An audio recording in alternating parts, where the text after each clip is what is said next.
It looks like the modern meta is completely fucked right now with all the cascades into Tibalts and cascade into Tibalt's trickery. Like it's Tibalt everywhere, whether it's the Planeswalker or it's the trickery into Emrakul, or it's some combination of both, which is unfortunate.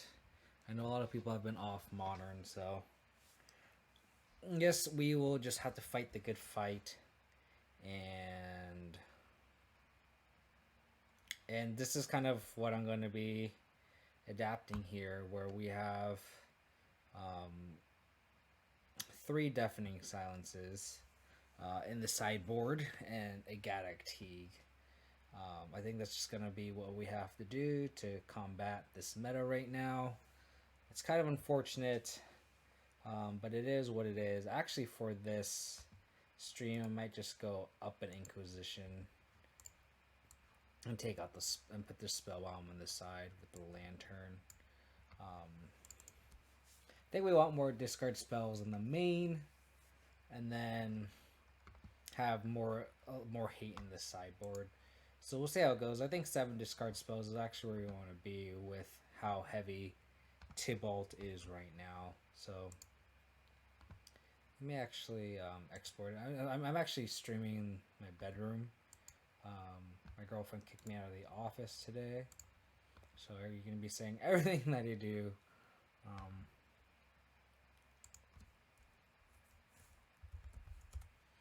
Apologies for that. Yeah, I don't know how many people are going to be playing the Modern Challenge tomorrow. That's going to be kind of completely fucked, isn't it? Honestly. I know a lot of people are off Modern, which is kind of sad. And I feel like a lot of people are already off Modern a long time ago, just because of Uro and everything.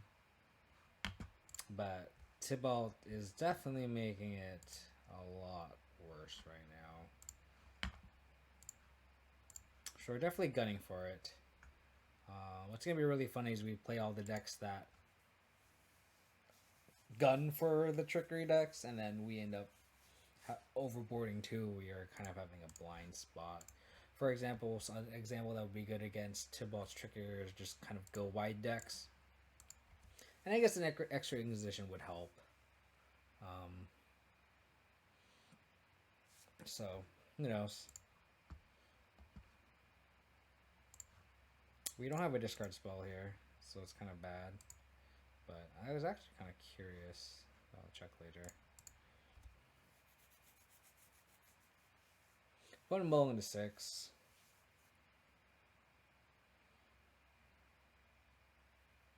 I mean, this it's like when we see an opener, we always have to ask ourselves, is this hand good against trickery? And it's like when it doesn't have a discard spell, it's arguably very bad against trickery, right? So I think I'm just gonna leave with this Godless Shrine in case we draw a bauble and we can bauble trick ourselves here.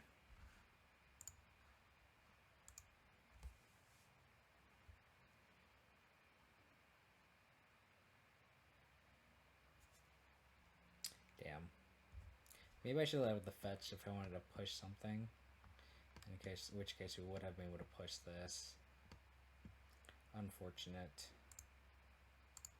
Now we're just like behind on tempo.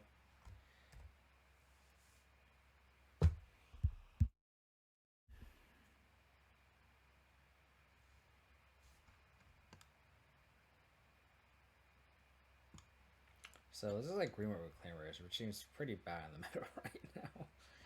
Oh, they had the Flagstones. Good to know. That was a pretty good draw.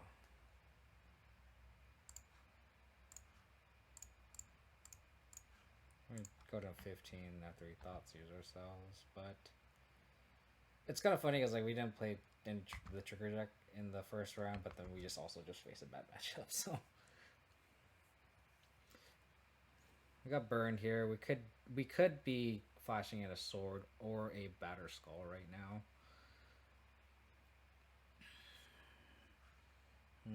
guess they were thinking about calling for something.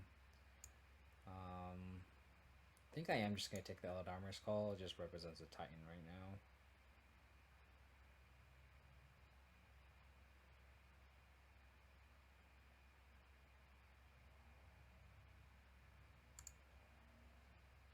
Yeah. The Archon doesn't really affect us. I think here I'm just going to get Batterskull.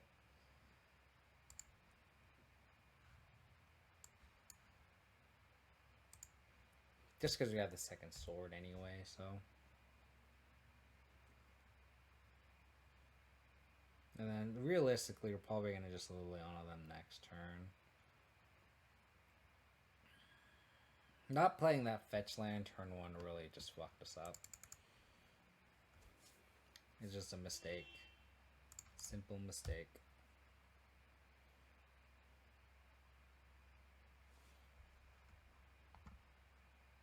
Ooh. Interesting. They're going to lead on the Dryad.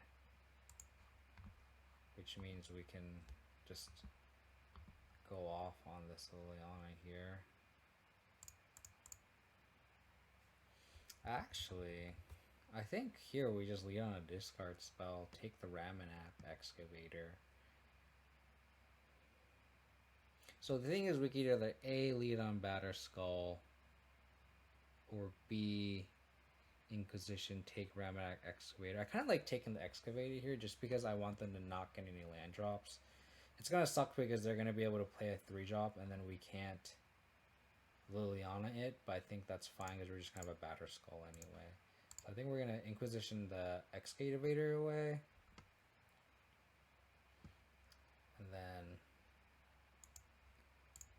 flash in the Batterskull, attack next turn, and then we're going to Liliana minus on the next turn here.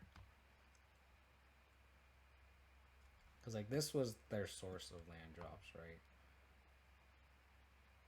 Okay. The other thing we could do now is, since they didn't play this card, we could also just plus Liliana too. Oh, they just had a land drop. Okay, that's fine.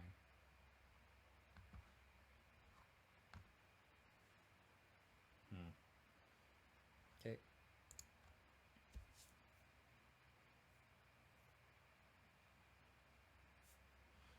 Okay. Just gonna flash in Batterskull now and just F6.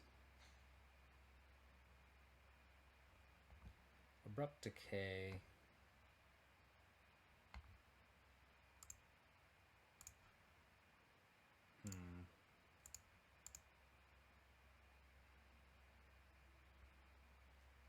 See if they block, which they don't. I kind of want to just Abrupt Decay something here. We'll see what they do on their turn. Hopefully they just draw nothing. They attack. Oh, okay. All the lands. So that's good that they just played the land before. Because now I can for sure Abrupt Decay this. Liliana minus that. And even then, we don't have to Liliana minus... I guess we do, because if they top deck Primeval Titan... Yeah, so we need to Abrupt Decay the Archon here. I'm assuming they're going to attack. Oh, they're not going to attack. I guess I'll just Abrupt Decay the Archon now then. And we just dodge one Primeval Titan here. Oh, that's pretty good because then we can see what they're going to draw. Perfect.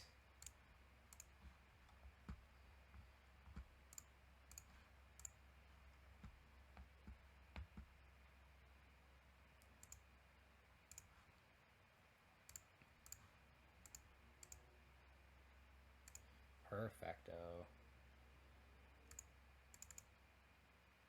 And just draw Windswept Heath. Tarmogoyf.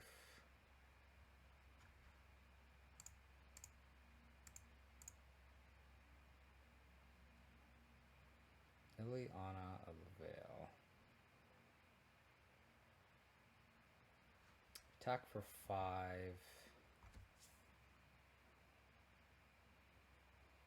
So if they draw Primeval Titan, they can get a bunch of lands.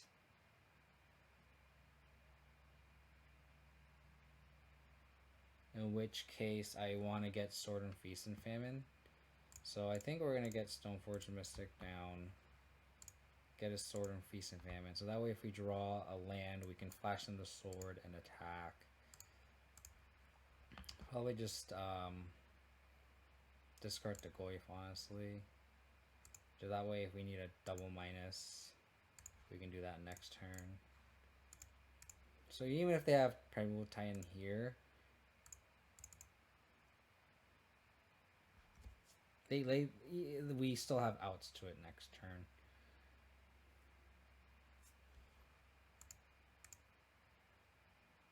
Oh, do they have like Path to Exile or something? I'm gonna discard the Hex Drinker, I think.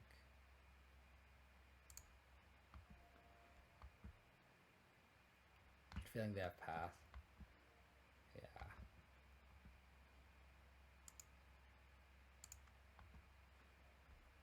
Which is fine.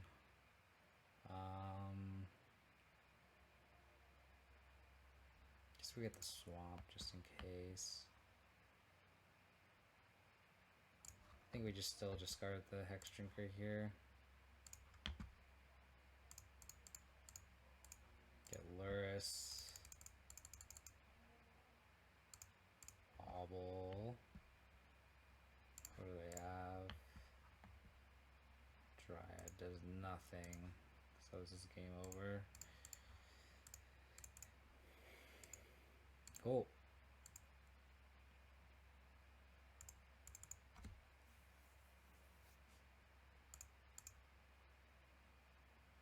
GG.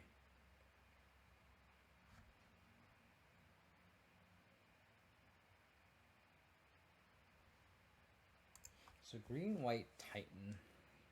I haven't played this deck, honestly, in a long time.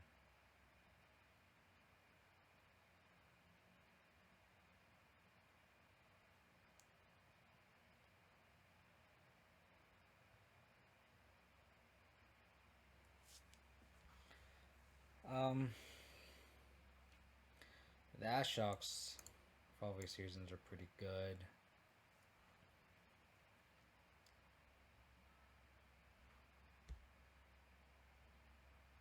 I actually don't like Path to Exile here because we don't want to kill Primeval Titan, honestly. Like, if we kill Primeval Titan, we're kind of dead.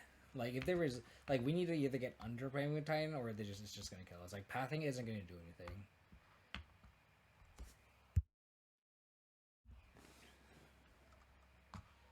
So, like... I can honestly see, like... Trimming Scoos...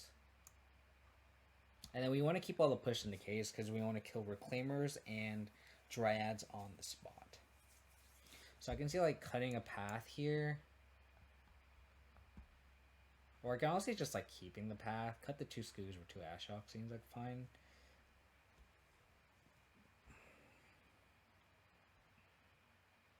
Thing is, we could also just cut a sword too. And board in Lingering Souls. Just as a way to like if they end up skyclaving our Sword and Feast, like so the way like we can kind of steal this matchup is like with Sword and Feast and Famine, and then if they skyclave the Sword and Feast and Famine, at least we have outs with Lingering Souls, or we have outs with Hex Drinker.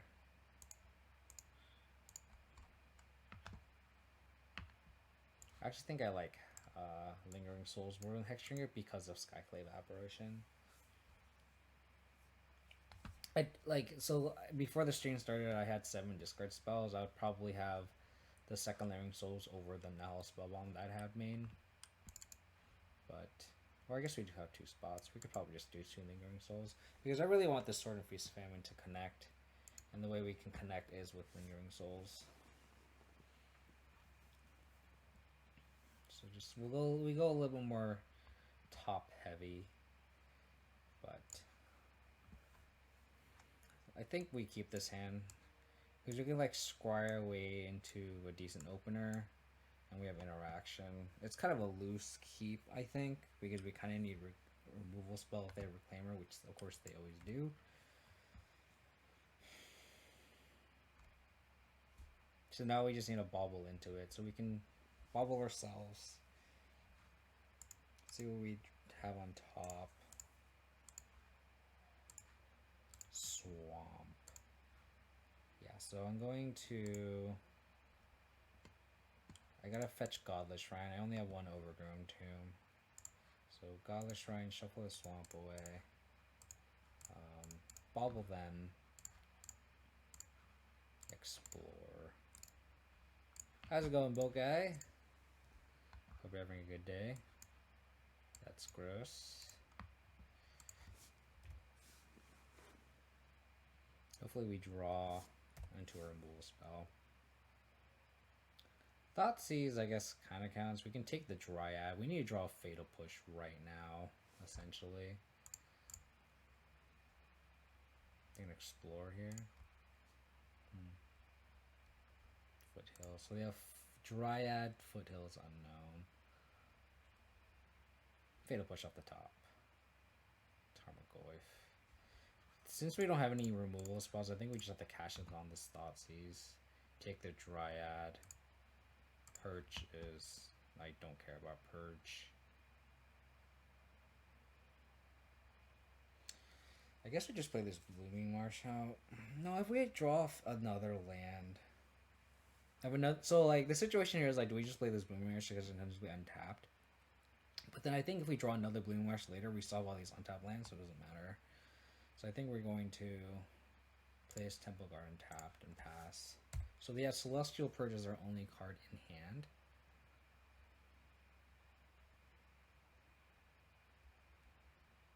So their hand is actually kind of ass. Like, hopefully they just draw nothing.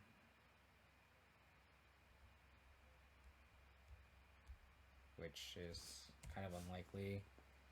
Oh, they don't... Oh, I guess they want to ramp with this. That makes sense. Stoneforge Mystic.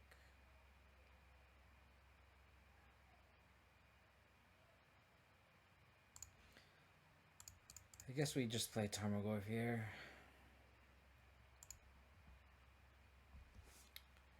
We rip their hands to shreds, but we don't have that clock that we really need. So now they have Purge Unknown, and then they can get Flagstones here, and then ramp next turn. And with the fact that we spent 2 Thoughtseize means that they do have a Primal Titan in hand, like we can't discard it. So if we have like a Thoughtseize, we're probably not doing anything. They could just have like Path, Exile in hand. It's like Path, Purge, and then whatever card they drew. Because they didn't play a land last turn. Okay, that's fine.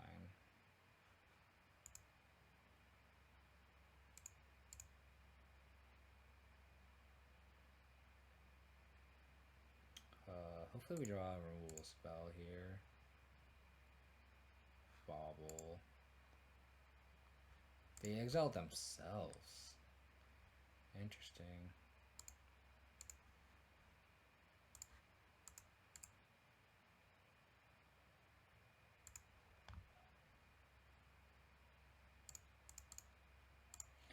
Get a Batter Skull here, I guess.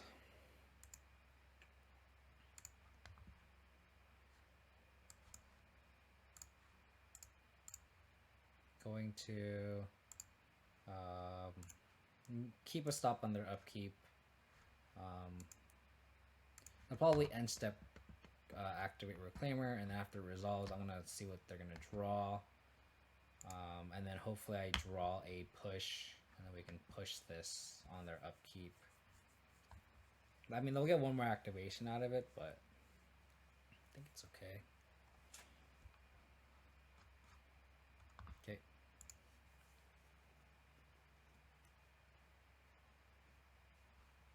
I mean, they could just have Primeval Titan in hand. That would really blow.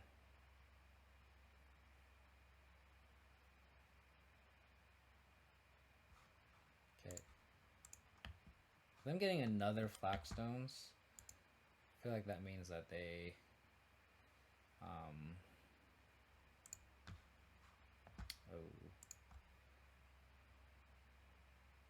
interesting.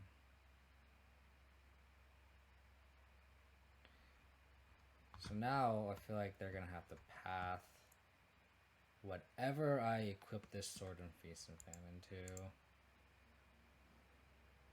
And they already have the Purge for the Ashiok. Ooh.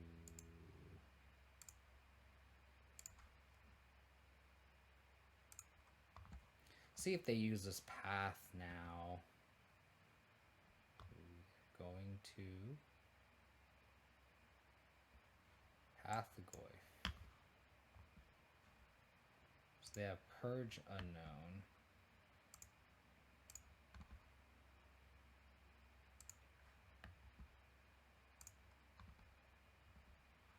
Double Purge. Okay. What you're telling me is this Ashiok is not gonna see the field much longer.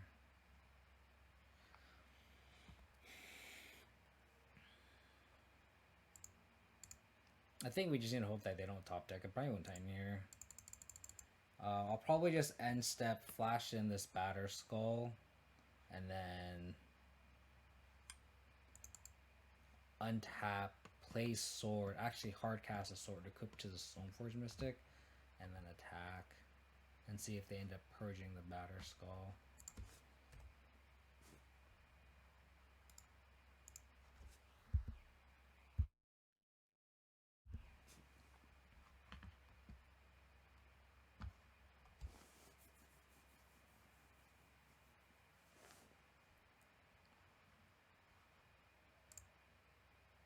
Guess they just got more Flagstones. Don't drop Highwind Titan. No Primeval Titans, please. Okay.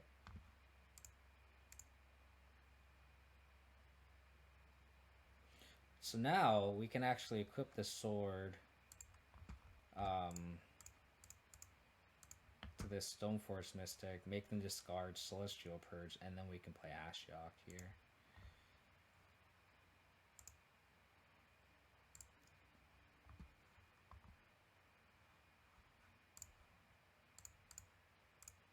So do this.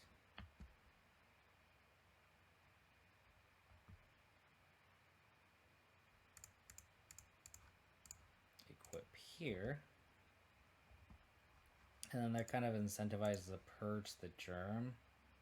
But then that's fine, because then we can just equip the, like, I'm going to equip the Batter Skull to the Stoneforge Mystic anyway, right? So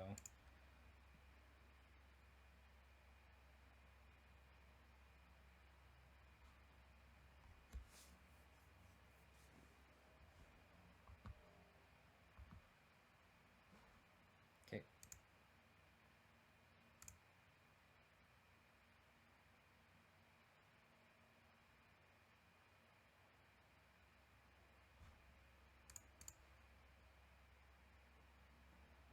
What are they going to declare before, though?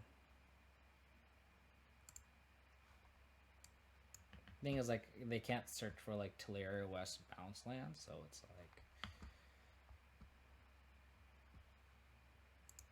I see. So just getting lands. Oh, that's a search, so they can get any land here.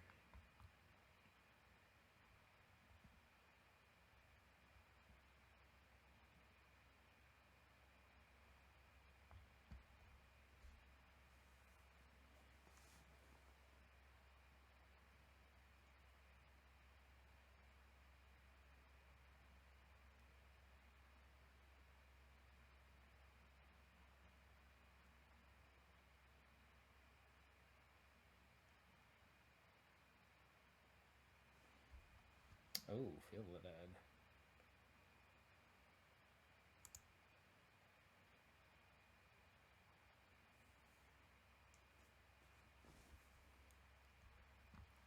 So they go to 9. We can equip equip for 7 damage.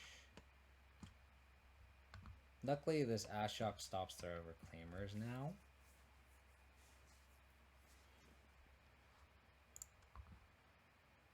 And then with the trigger on the stack, I'm going to search for a Triome here.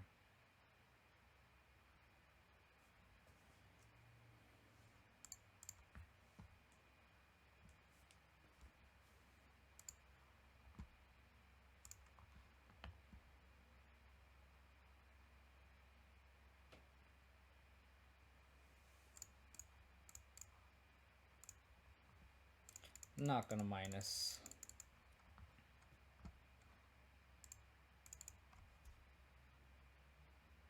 So now even like Primeval Titan doesn't do anything. Okay.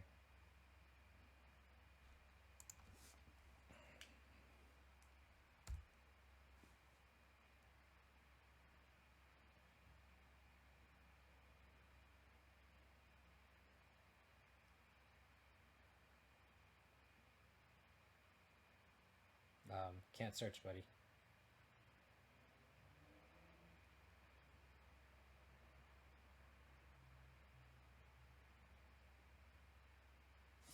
I think our opponent forgot. They also could have attacked. I guess it's better to get Sword of Fire and Ice so we can draw a card.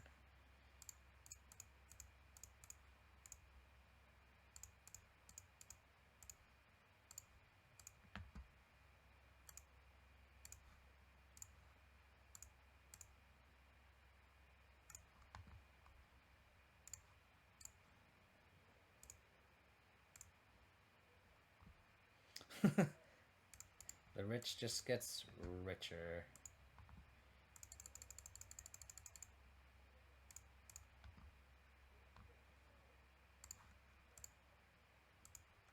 Force. GG. GG.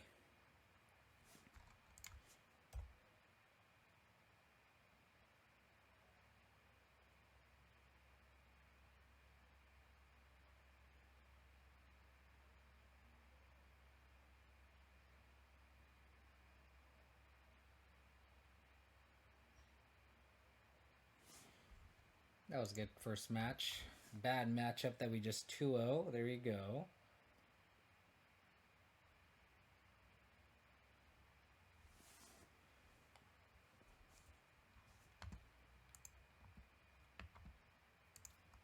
It's pretty good showing for the deck. A lot of people ask, like, what's the main draw for the white splash from, like, BG Rock's point of view? And it's like, the swords are just so good. Especially when, like, the sword that you have, like the sword just has protection from everything. Like, literally everything your opponent's trying to do. It's just so good. Opponent low into 6. So this hand is kind of awkward on the draw. Lurrus is kind of a dead card here without Bobble. Like, we can go like removal spell and then Lilion on them, and then hopefully we have something in between. I think we were reluctant to keep this. Opponent low into 6 though.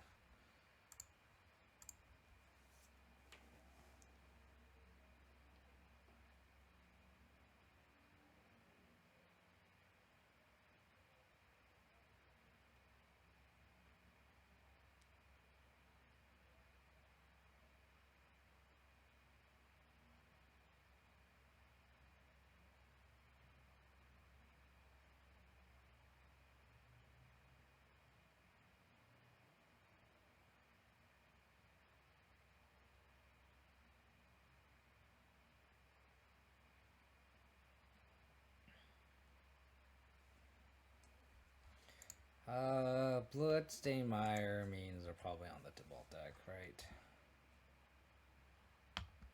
Right.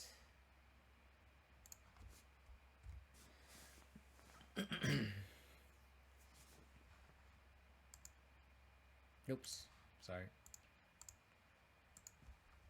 Accidentally clicked Streamlabs. Yeah, they're probably on.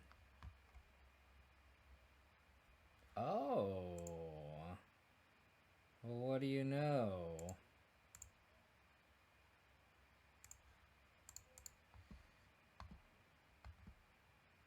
I really wish this was not a path to exile. Hopefully we draw Goyf next turn. On the play, this hand would have been a lot better, obviously, because we can Liliana the Bob instead of spinning a path. Sure.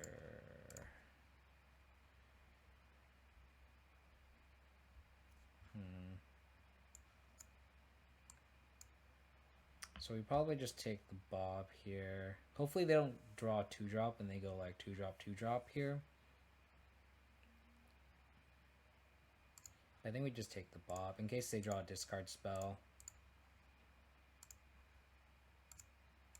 And I'm gonna play Verdant Catacombs instead of the Blooming Marsh, just to play around Blood Moon. I can fetch basic Swamp here.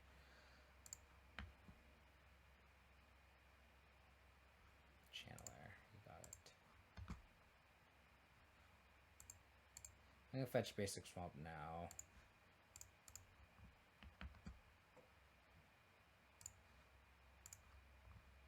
And they're gonna be able to stomp it, but it's fine.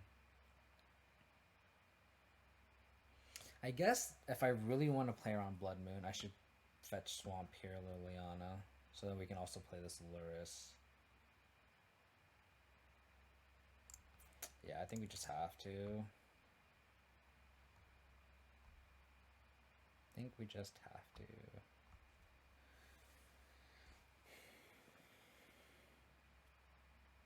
And then I'm not comfortable just throwing this Lurrus out nakedly.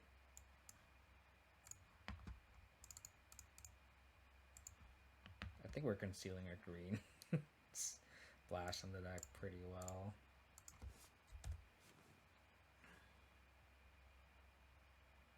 Probably stomp this. They're not gonna stomp it. Wow. Interesting.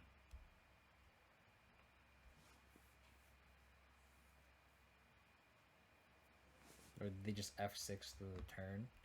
They might just F6 through the turn. That's kind of unfortunate for them. So next turn I can either go Blooming Marsh, pass. They have one card in hand. They don't want to cast it. Well, now we just have to play Stoneblade now. They're opting to not cast Bonecrusher Giant for the card in hand, and I find that really interesting. Not that they're just trying to save life, but then they should just crack to end of turn. I don't understand what their opponent's doing.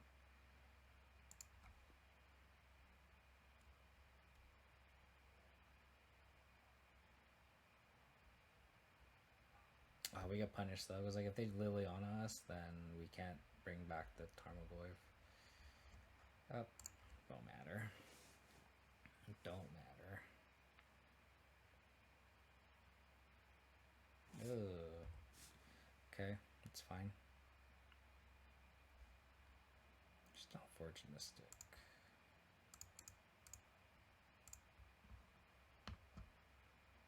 Probably get Batter Skull here. We just want more bodies.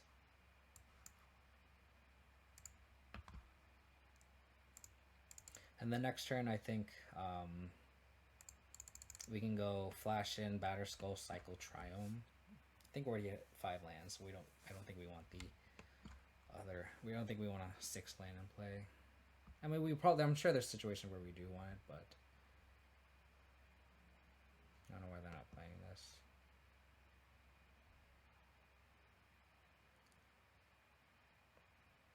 Ooh, that's a good draw.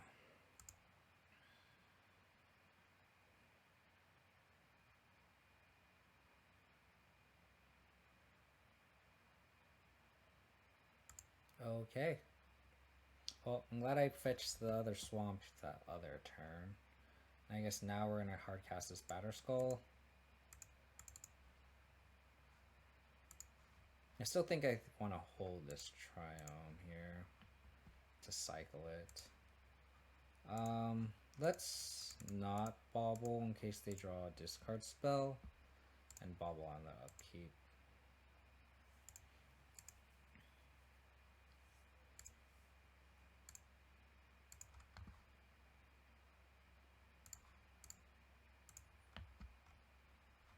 Another Bone Crusher Giant. Interesting. Probably stomp this and play out. Yeah, sure.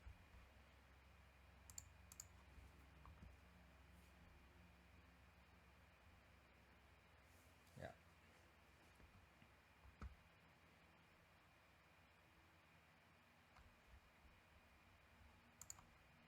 How about something good?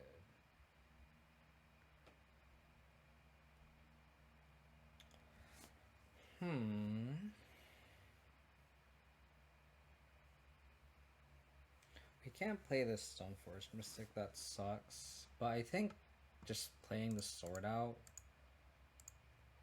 and equipping the germ is not bad, because at least the germ doesn't die to Fatal Push. And if they want to trade both creatures for this germ, that's fine.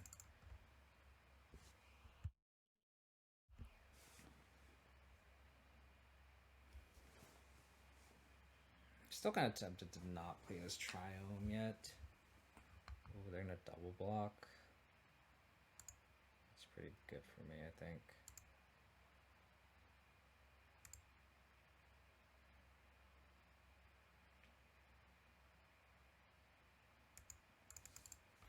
Because now we can always just bounce Batterskull, replay Batterskull, and then equip.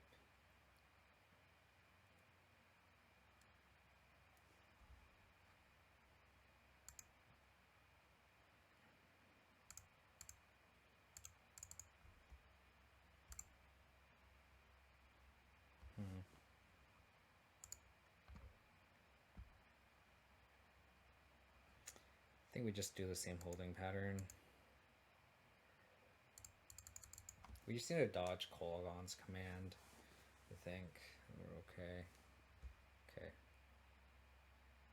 They're gonna make tokens, sure. I don't know who followed me. Stick Walrus, hey! How's it going, buddy? I don't have my second monitor. I've been exiled to the bedroom. So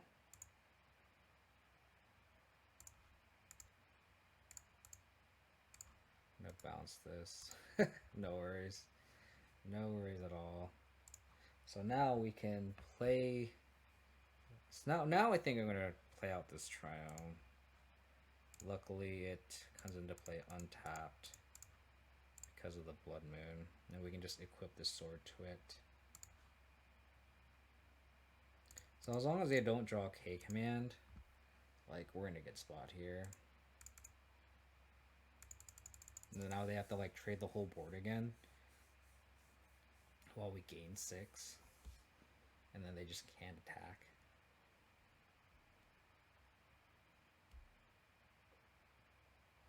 Oh, why are they bolting now? Our opponent's just playing really weird. Like, what is the reasoning behind bolting me there? Like, they can just chump block this Batterskull full day, so it's not gonna do anything. That was a very good draw. That's kind of the nature of my luck here on playing Moto. I always get Blood Moon. And I greedily still always play a 3-color deck, I guess, but that is what it is. I guess there's an argument for not attacking here, because if they do trade the board,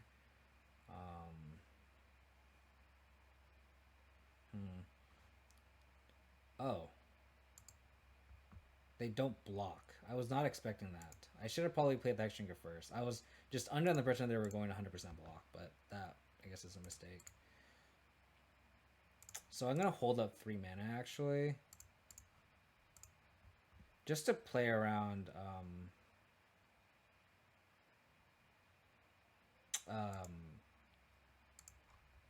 Kolaghan's command.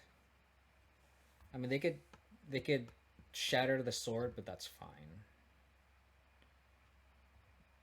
they Inquisitioning me? They can Inquisition me. I just have 2 uncastables here. You can take one of them. Although being able to 2 to 4 as Sword and Fire Knights would be good. What is our opponent doing? I don't understand.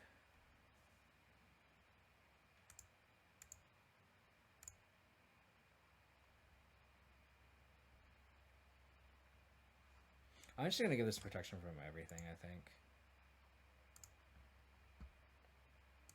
I don't even want to decay the Blood Moon. I don't care.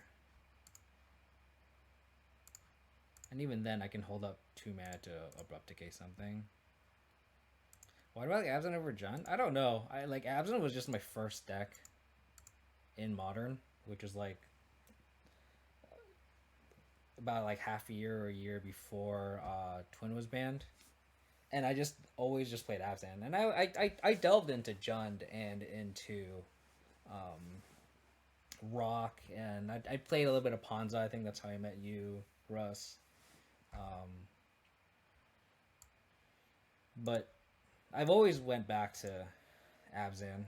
Like I think I'm like the admin in the Rock group, and I'm in like the Stoneblade group, and or the admin in it. It's just I don't know. I think it's just the fact that I've always played Abzan, and I enjoy it. Like it's not like I'm forcing it either. I'm like enjoying this archetype to the point where it's like I don't play anything else on purpose because I actually enjoy doing this. It's not like I just stumbled across it. I think spell bombs are good here. Kaya's Guile I like. I mean I also joined the Abzan group along like when I first started playing Magic, and like the people were there also very, very welcoming. Whereas I feel like the Jund group is a little bit more like I feel like the Jund group has a lot of high horse people, if that makes sense.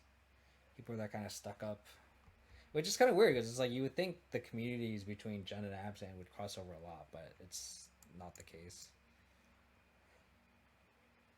Foil Jund deck. I mean, I do have a fully foiled Abzan deck, so I can't judge that, you know, but it is what it is. Jund, yeah. All the Jund. I gotta make 2 cuts. I kind of like having the Inquisitions in this matchup just because they have Blood Moon, so getting it is going to be pretty important. But also, I think we can trim 1. And then maybe we can trim a Path.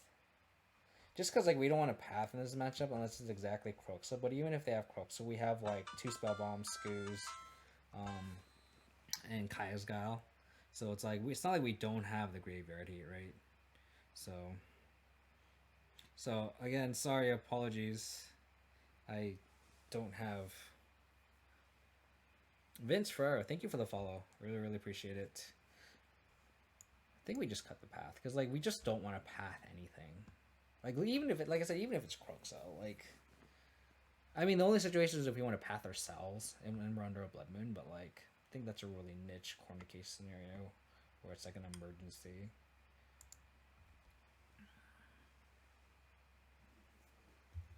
Certain color combinations, as in like how they don't push white and white is just dying. Yes, I am definitely the I definitely see that because I am the recipient of that. Wow, our hands are just really, really bad. Okay, we're forced to keep this. We have to put 2 on the bottom. So I guess we can keep these 2 and bottom 2 lands, and then we can Bauble trick ourselves. Maybe we just bottom the 2 shock lands here because we kind of want to fetch for basics in this matchup.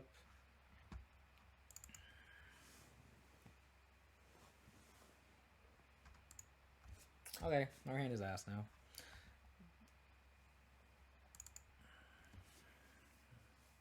What is that emote, Vince? I can't tell what that is. I'm sorry. I'm also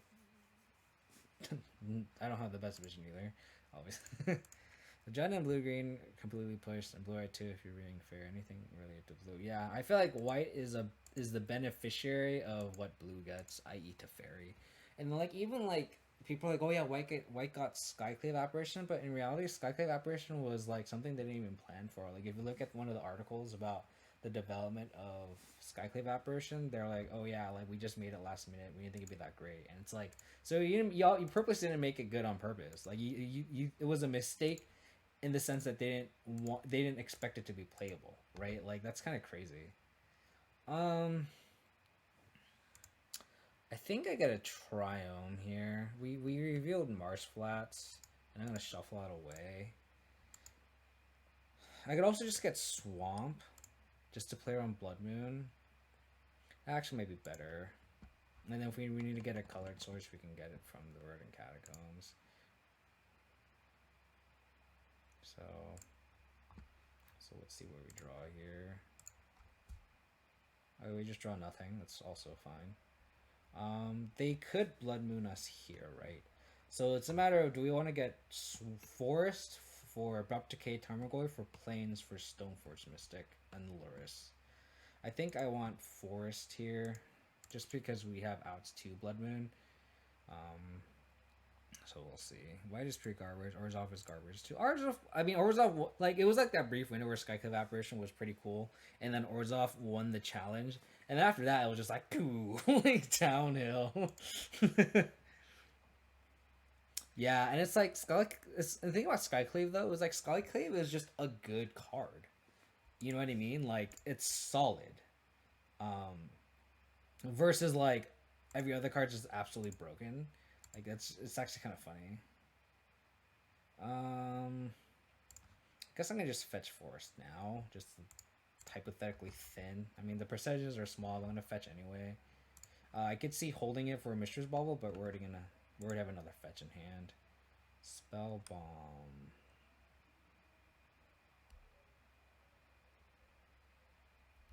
I guess we just play the fetch and play the Spell Bomb out. And just hold it. Them not activating this Channeler and just straight up attacking means their hand is just super stocked. 14 color Uro. You're not wrong.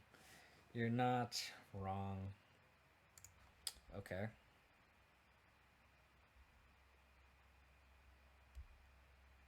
I have a feeling they have a Liliana here. Why do I have a feeling they have a Liliana here? How much did I get my Flowy Ghost for? My friend actually sold them to me.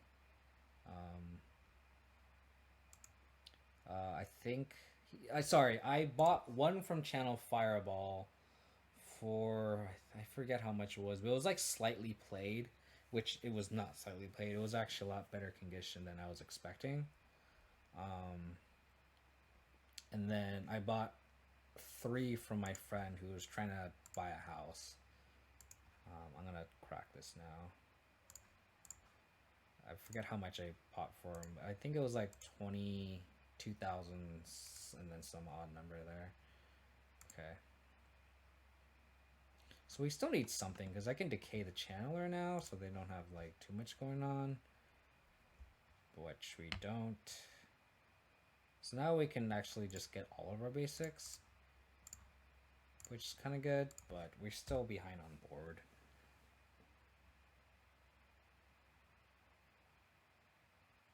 Is it foil or non-foil events? You need to kill a dude and drawing a spell bomb, yeah. So them hitting that sword's pretty good. Them having their discard spells be active is just so good for them. And then we discard our draw land. So we are very much behind here. I mean, their hand has to be stocked, because like they were stuck on 2, and they didn't pitch Channeler until like the next turn, right? Now Liliana's pretty bad. We need like exactly like Tarmogoyf. Ooh, Scavenging is just pretty good.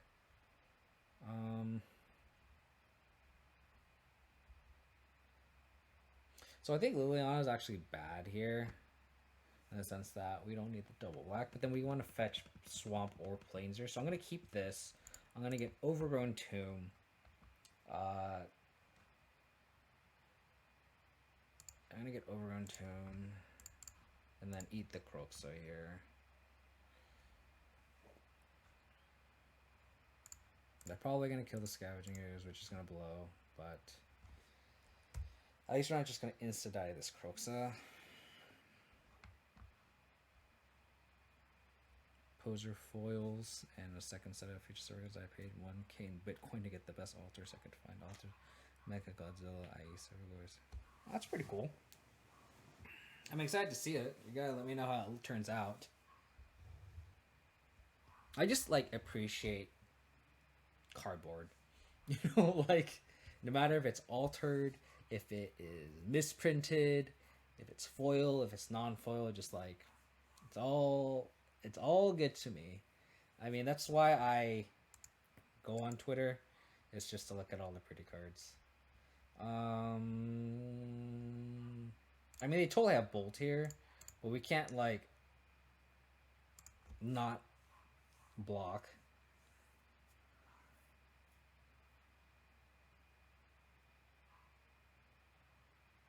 Okay, so we will have to get Temple Garden here.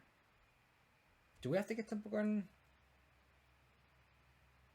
I think we do, because we want to trade with the Pyromancer here. Get the Channeler. Brawlsard altars. I'll have to check that out later. There's so many good Magic altarists. So many good ones. It's insane how talented people are.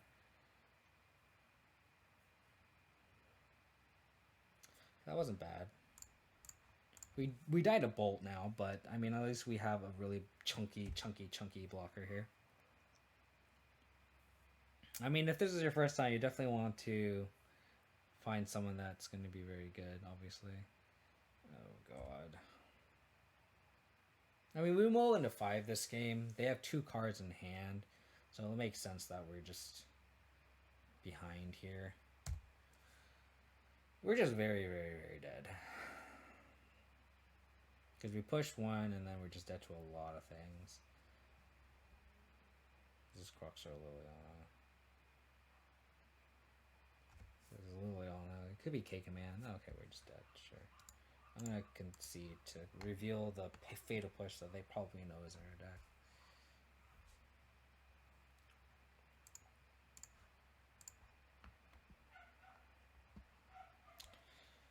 I don't think we change anything. I mean, maybe we want the explosives, but I think that's kind of loose.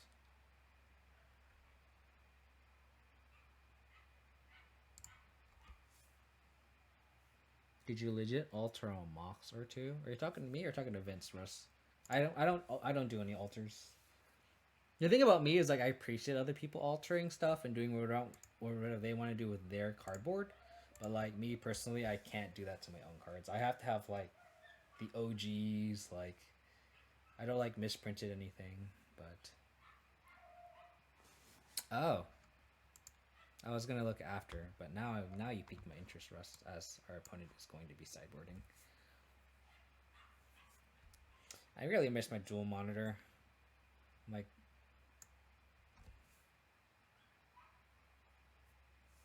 wow, Goblin's pretty sweet.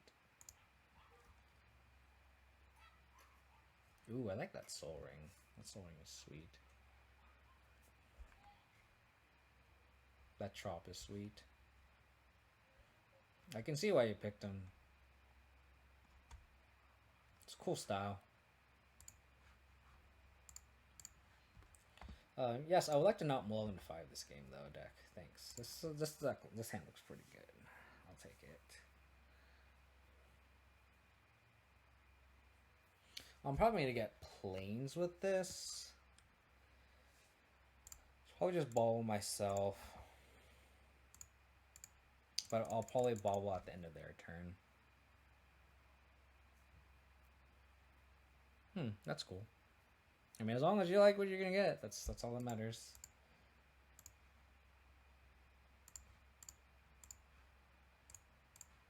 Planes. I'm gonna get that planes. Just play around Blood Moon. And then just play the Tarmogoyf out. And then next turn we can go Inquisition Tarmogoyf.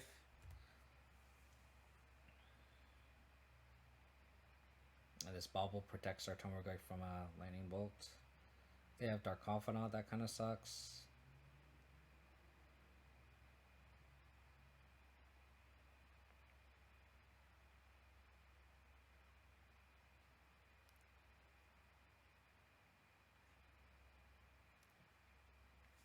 Yeah. So we need push. Okay, we just don't draw anything. It's fine. Inquisition here. Thoughtseize, Croxa, Season Pyromancer. So I think our goal is to actually get their own the Bobs to kill themselves. So I think we're just gonna take the Season Pyromancer.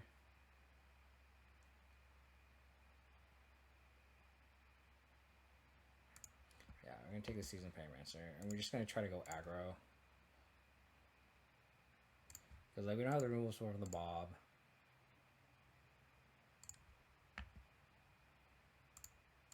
And then these always kill in 2 turns essentially.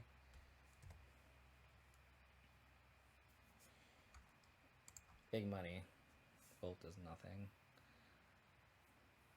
Once they draw another bolt, and then at the fetch shock with the Marsh Flats. Bloodstained Mire. So they just pretty much gave us free information. They showed us the land that we don't know about that they drew for turns. We actually know all the contents of their hand. And then they're gonna Thoughtseize us. And then probably Croxa.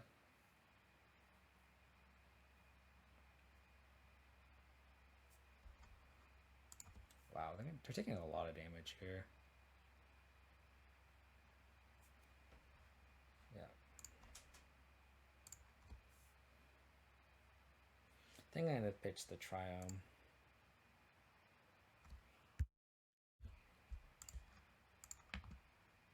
Yep.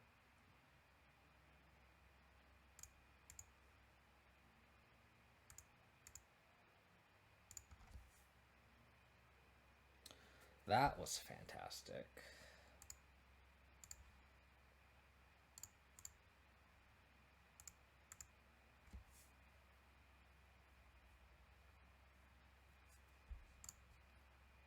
They're letting the Bob go.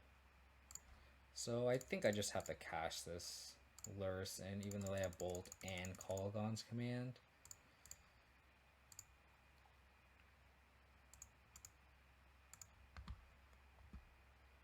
So now we have all the information. We know their whole hand and what they're going to draw. Channelers, whatever. Thanks, Vince. Thanks for hanging out. And let me know how your goalies turn out. It'll be really interesting to see. I'm excited for you.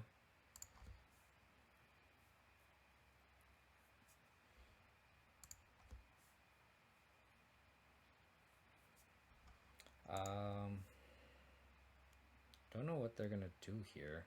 I think they're just under a lot of pressure. They go to 5, so these goalies are all lethal. They're just dead. Take it easy, buddy. Have a good night. You're just dead, dude.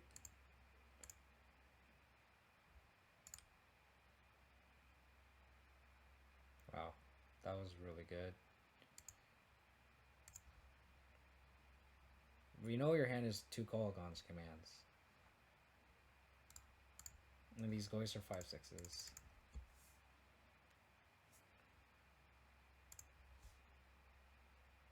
Cool. Easy peasy. What did I say? 2-0. Good start. Just gotta make sure my stream's going okay. It's really annoying. I really want my second monitor back. What are you gonna do?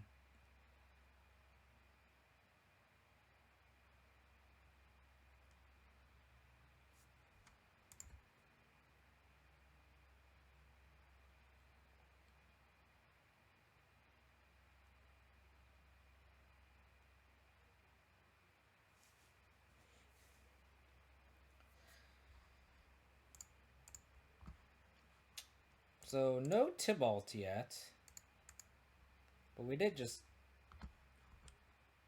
I mean, the deck still feels fantastic. It's not like I'm warping the main or anything.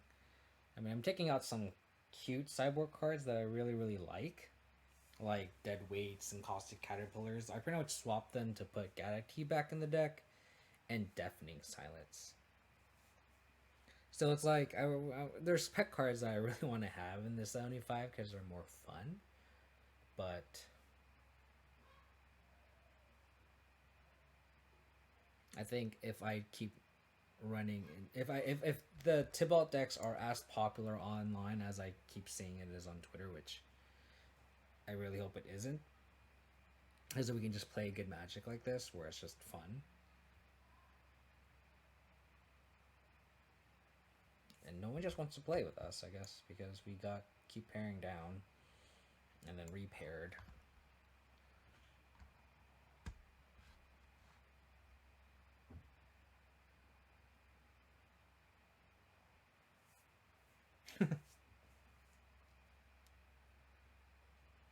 We got repaired twice.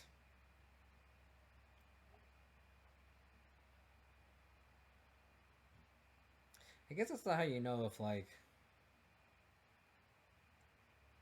Modern isn't as active, right?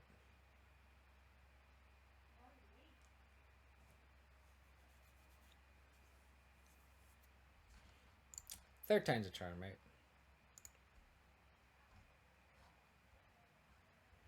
Ooh, our opponent is 4-0.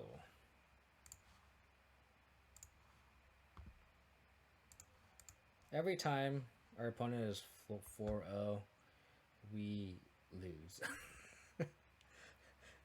And I don't want my username spammed everywhere online. About how I got destroyed in the Trophy League. I remember I played against Hugo on Electro Dominance, and he like destroyed me, but luckily he was 2-1 before he faced me, so I was like, thank God. He's not gonna post my name. Inquisition of Kozilek. Opponent is apparently double queuing in the Modern Prelim.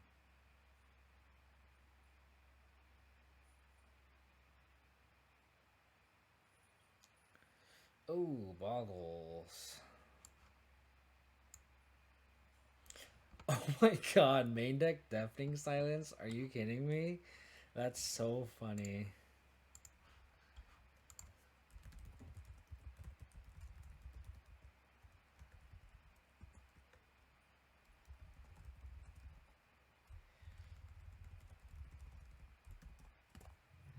I'm gonna just take this Boggle here.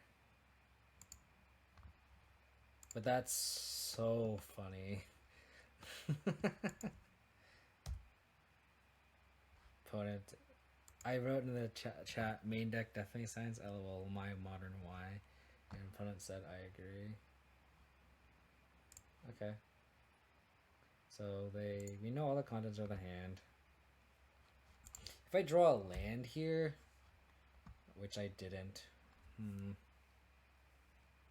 I think I just go Tarmogoyf here. Because we know that they have the Spirit Dancer, which we can just push.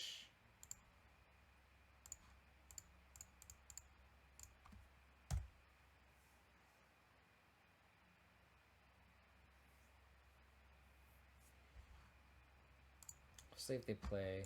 Oh, they don't play it out. Smart. Bobble.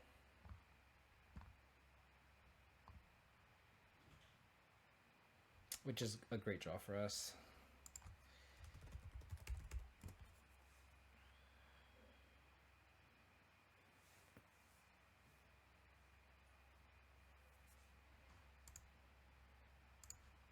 Let's see what they draw. Rancor.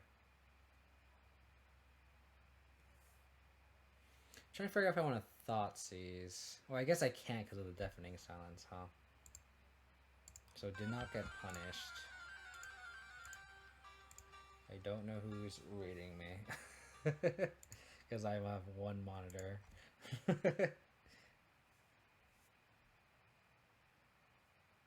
I'm gonna just lower the window for a second. Spider Space, thank you for the raid.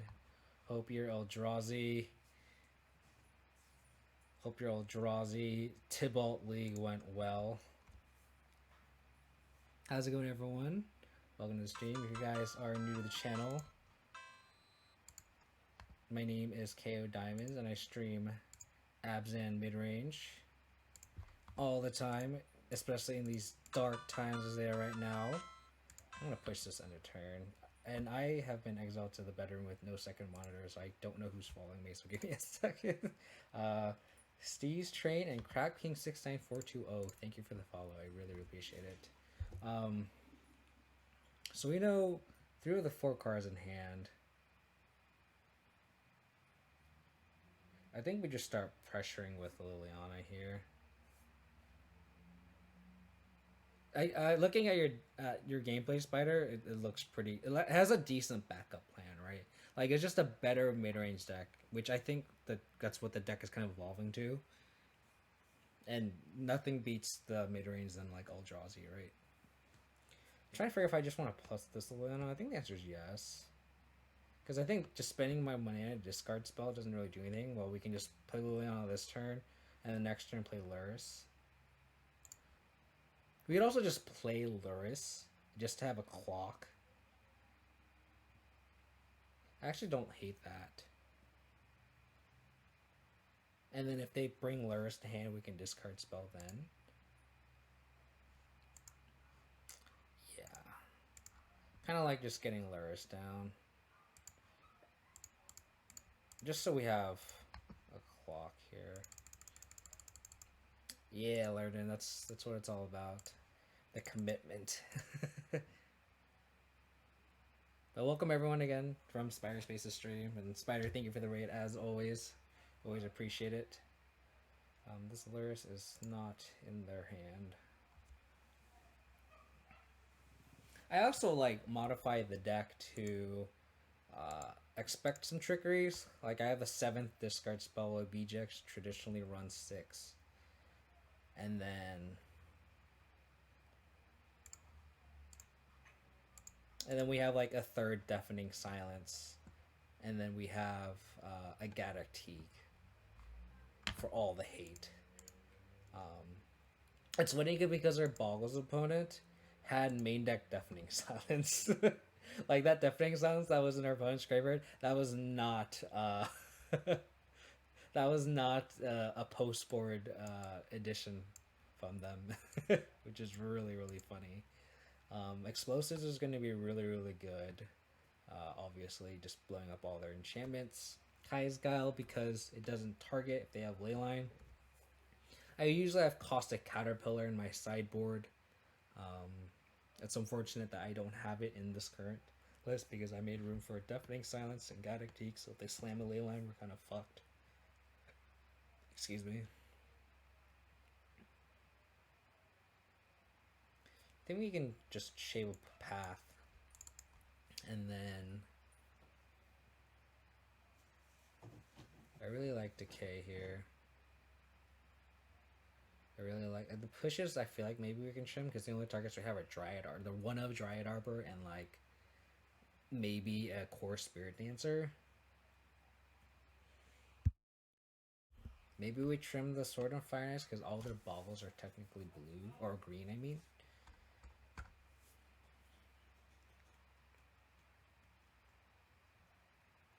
Then again, like if they have a Slippery Boggle and they don't have Rancor or Griff Spoon, we can equip a sword to any creature and then we just chump block them for days. Maybe we just like trim a Scooze. Maybe like trim a push. Because we don't want to be stuck with too many pushes in hand when we can't kill anything with it. I've noticed this matchup is like really swingy depending on Leyline. Like if they have Leyline, like we are just so unfavored. And then if they have Leyline, and then if they don't have Leyline, then we're just very, very favored. Like here, if they don't have a green source, or if they don't have the Leyline, we just destroy them. I saw that. Read the emblem. Just read the emblem. You'll get it. I promise. On the draw, how many green sources do we have? 4, 5, 6, 7, 8, 9, 10, 11, 12, 17. I mean, we gotta keep this on the draw, right? We have to. Opponent kept 7. They have the ley line.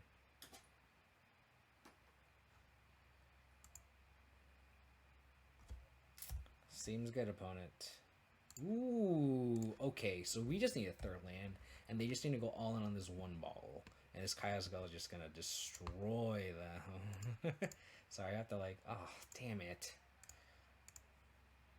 Okay, we need EE off the top. How about that?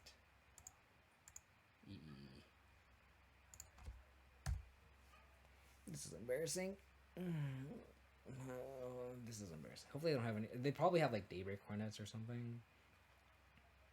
So Harry the Wizard, it says the emblem reads that you can cast spells exiled by Tibalt by spending any colored mana, but then colored mana isn't colorless. So you can't. So like if the opponent exiled like a Thought-Knot Seer, which was what Spire Space's situation was, if they don't have a waste or like a colorless producing land, they can't technically cast a Thought-Knot Seer because Thought-Knot Seer specifically requires colorless mana to pay for it. So the fact that it needs colorless, Tibalt actually doesn't help pay for it, if that makes sense. Our opponent is... Oh, okay.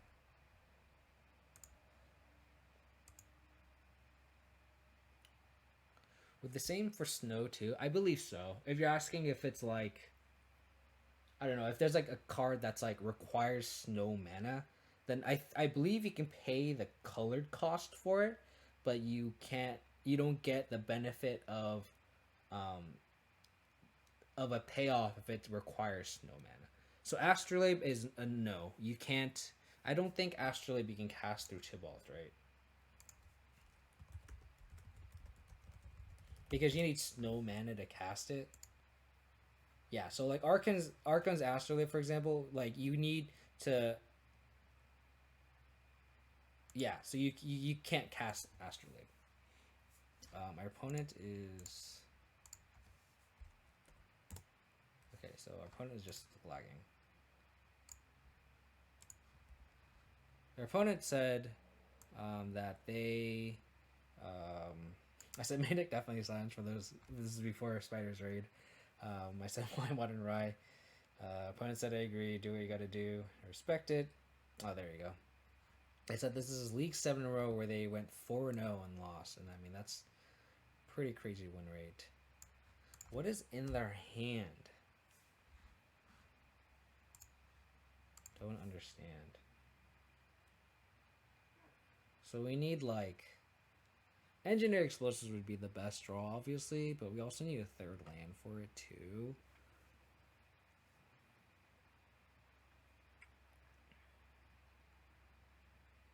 Opponent is also just being very slow. I apologize.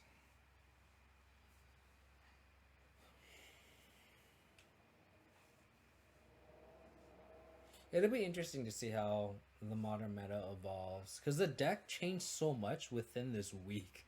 I feel like, right?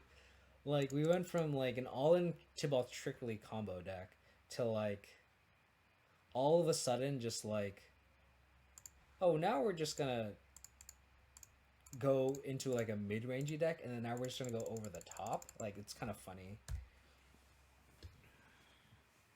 So this Lurrus is hopefully gonna gain us enough life here. Hopefully we just draw Engineer Explosives and this game is just easy peasy.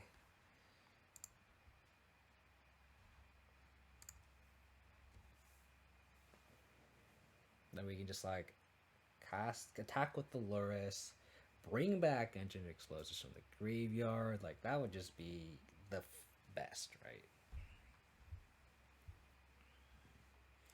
Is our opponent double queuing? What did bot say? Oh yeah, it's double queuing at the modern prelim. Oh, okay. I mean, that's an easy Abrupt Decay here.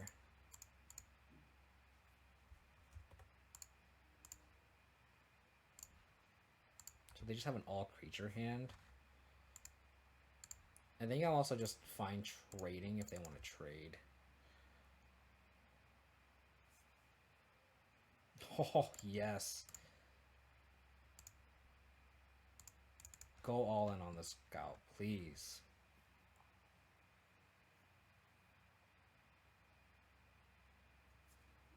Damn it. Damn it, damn it, damn it. Okay.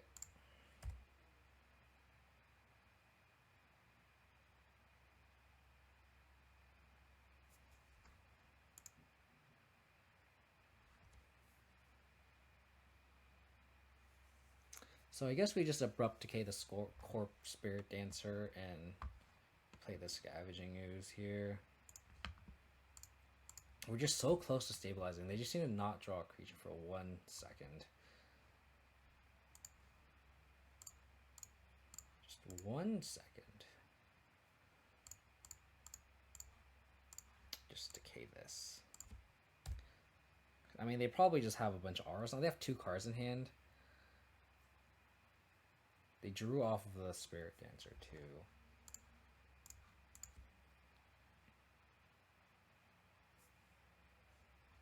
They're cracking. Interesting. Oh, that fucking Dryad Arbor. Are you kidding me? Oh my goodness.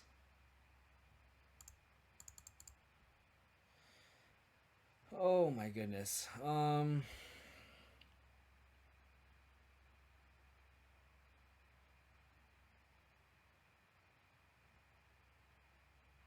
think we just have to take this. We have 2 Fatal Pushes in this in the main still. So we just gonna draw a Fatal Push into Kaya's Guile here.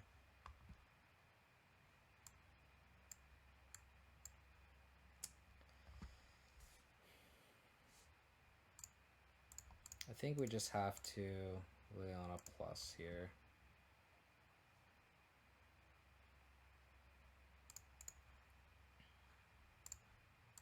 Maybe start pressuring on their hand a bit.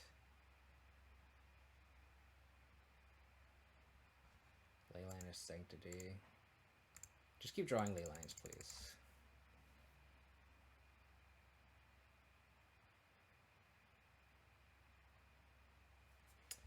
Okay. We still are alive for a Fatal Push here.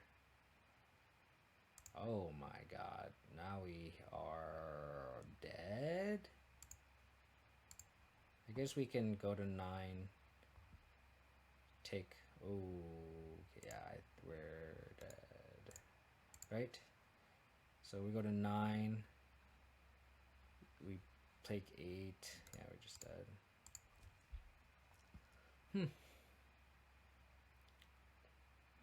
That Leyland's a good card. As we just draw more discard spells.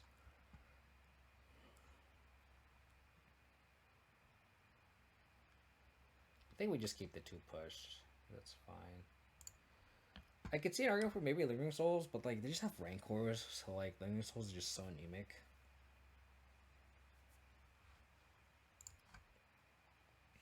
Sure.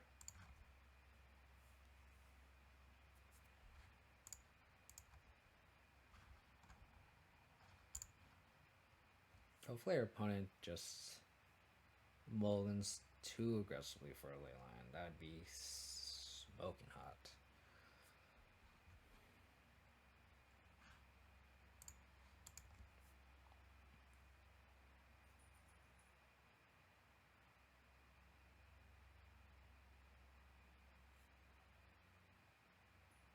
$23 viewers, thanks everyone for tuning in. If you guys want to support the channel, you guys can hit that follow button on Twitch. I'd really appreciate it. Trying to grow my channel, and the only way you can do that is with followers. I'd appreciate that. And then if you guys want to check out my old Abzan content, you guys can go to my YouTube, youtube.com/KODiamonds. And if you guys want stream updates by myself, by yours truly, you guys can go to my Twitter. It's twitter.com/KODiamonds22. They're going to lead on the Inquisition. They mulligan to 6. So they have Blooming Marsh. I kind of don't want that. So we're gonna go Overgrown Tomb here. And hope they only have one Boggle, which they do. They only have one Boggle.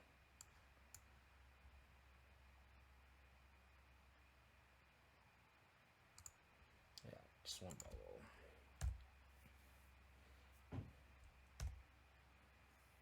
Hopefully they... Did I shuffle that Bloom Marsh away? My goodness. Sweet. They did not top deck the Boggle.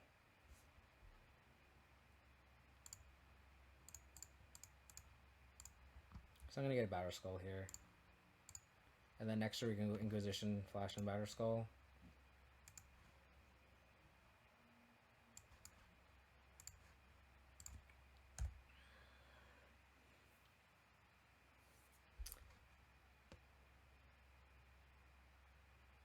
So as long as they don't draw...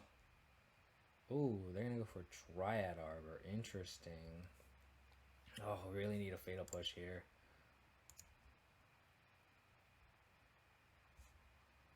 Okay. Okay.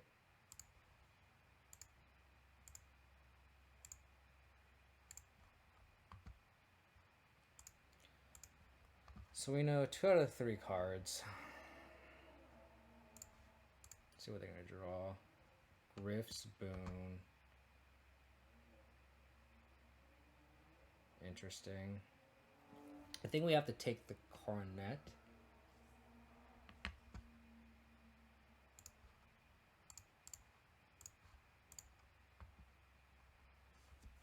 The Coronet's not castable though. That's the thing. They can't cast it. You know they can because of the Temple Garden. So I think we just have to take the Coronet here. And then they have Grifspoon. Yeah, I think we just have to take the Coronet. So you know they're gonna draw Grifspoon. They go all that glitters. Take. And we'll take 1, 2, 3, 4, 5, 6. I think that's fine since you can crack back with Batter Skull. So take the Coronet here.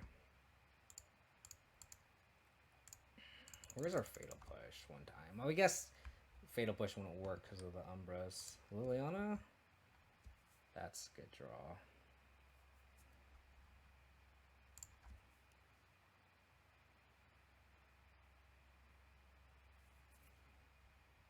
Okay. Wow, they're not going to go all in on it? That's kind of crazy.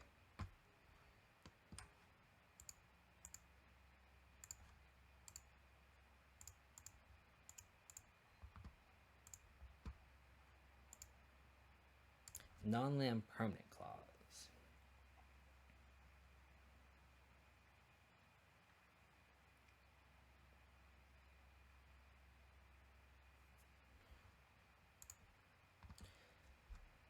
Just attack. Play E for 1.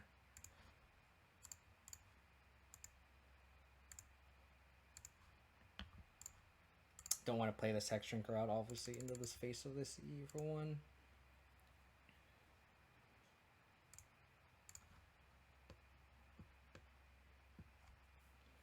Yeah, because in that way, this Dryad Arbor just turns into a 2/2.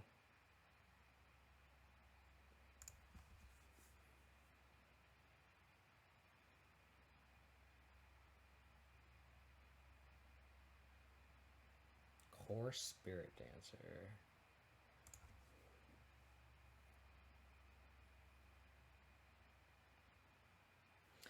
I'm just figuring out if I want to decay. I guess I should decay the Core Spirit Dancer here, and then if I draw Liliana or Kai's-Gao, then I just blow them out and we keep this EE. So we just decay this Spirit Dancer.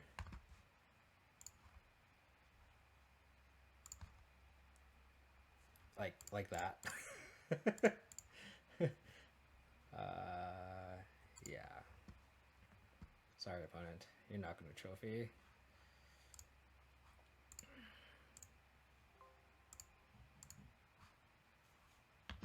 Sorry, opponent. 3-0, baby. Who said Abzan mid-range isn't playable? Come on, let's go.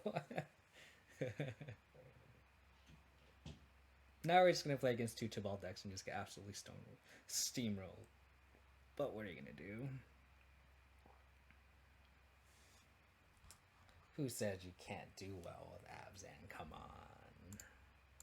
Making that Deafening Silence out of Boggles is kind of cute though, because I mean it counts for it as an enchantment for like all that glitters and Daber Coronet, for example, too. So like actually it's actually kind of cool because you can play a Coronet, a Silence out. And then like one of the things you can do from like a BGX players, you can like decay, like if they have like Boggle and then like whatever chain like a Rancor for example, right, and then a Coronet over it. If you like decay the Rancor, the Coronet falls off, right? But then like if you have a Silence in play, like I guess you can decay the Silence, but like you're like I feel like you're just less all in because I don't know, it just seems better, but it's still cool to see how Modern can adapt to a deck that's just so warping, right? So, I mean, it's cool for a second, and then obviously after like a week, you're like tired of it. But one is 3-1.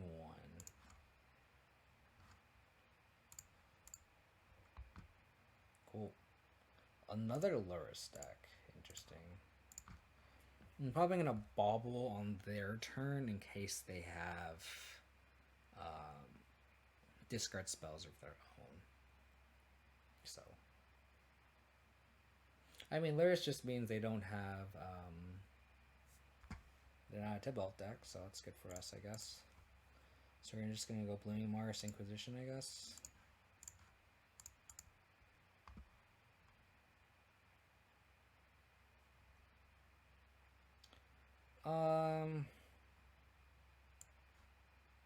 Guess we just take the Swiss Sphere.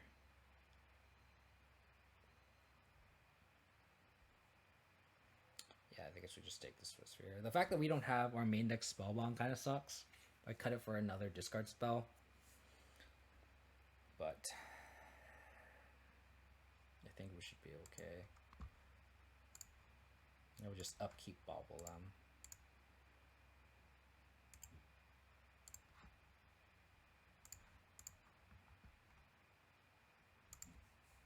They're going to draw Thoughtseize. So I think the Thoughtseize are Batterskull. I think the Thoughtseize or Thoughtseize. All good options, I think. I can see them not taking the Batterskull because they're just so far off it. But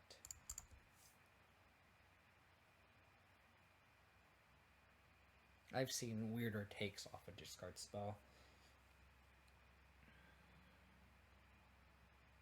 They take the Abrupt Decay. Interesting.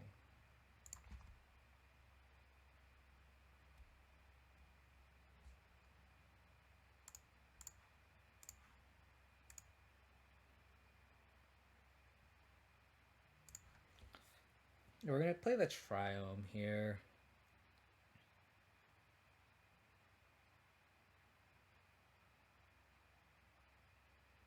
I feel like we just take the Croxa. No. I feel like they're going to Croxa. We're just going to discard the Batterskull anyway. I think we just take the push.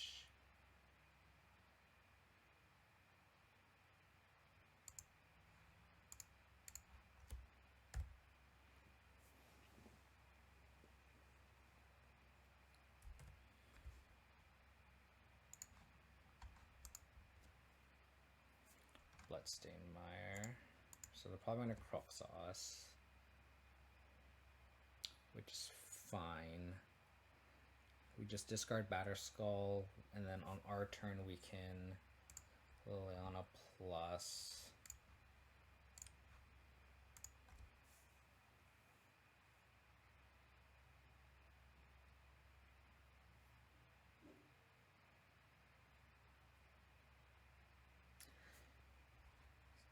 Never mind. We're gonna be casting Turbo Wife. Change of plans.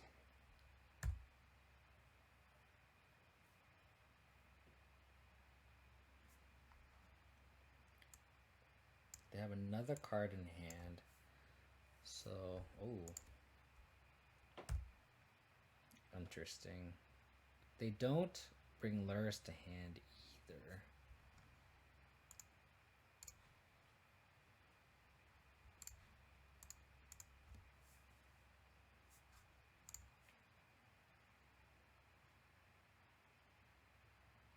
Why didn't they play Peatland, and why didn't they or bring back a Lurrus?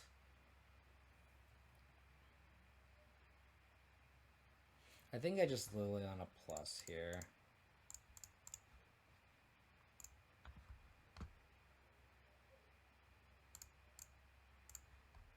Just pressure their hand.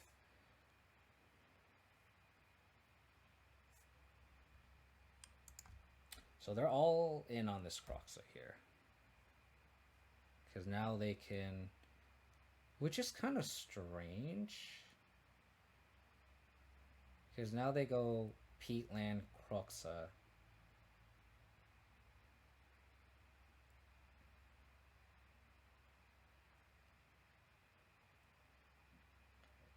But then we Liliana minus them, and then they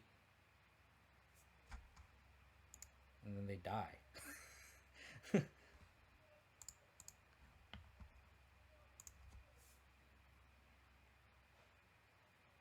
Okay, so they aren't all on this cross. So okay, cool. Cool.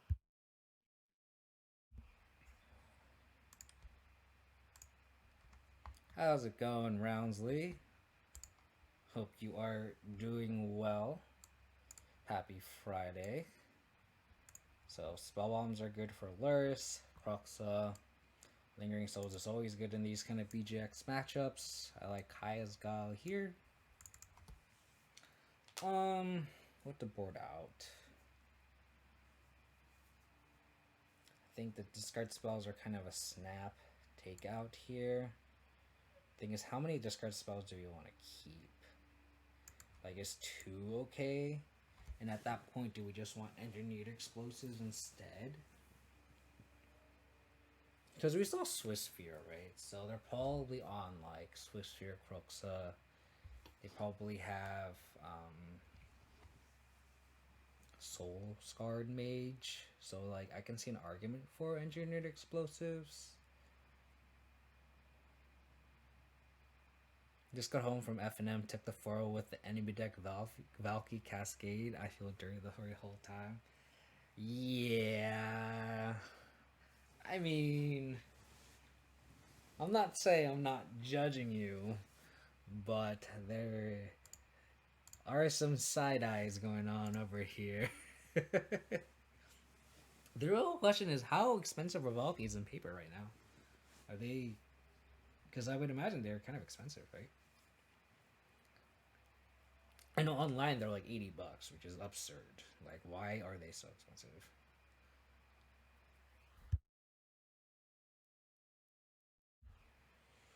I'm trying to figure out if I want to bring explosives over the Inquisitions, but I think I kind of want to keep the Inquisitions because, like, they're still good late game. Because when they bring Lurrus to hand, we can take it with the discard spell. So I think I like keeping 2 actually. 27, wow. I mean, I feel like they're gonna have to errata that eventually. Like they just have to.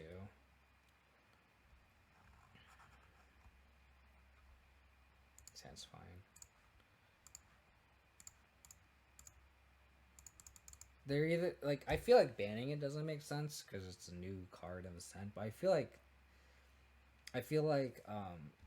errating it or changing the rules to where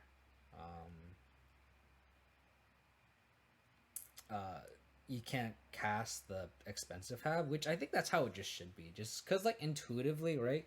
If you Cascade, right, and then you play the 7 mana card, like, it just kind of doesn't make sense, right? Like, I feel like it's just not intuitive to, like, a new player.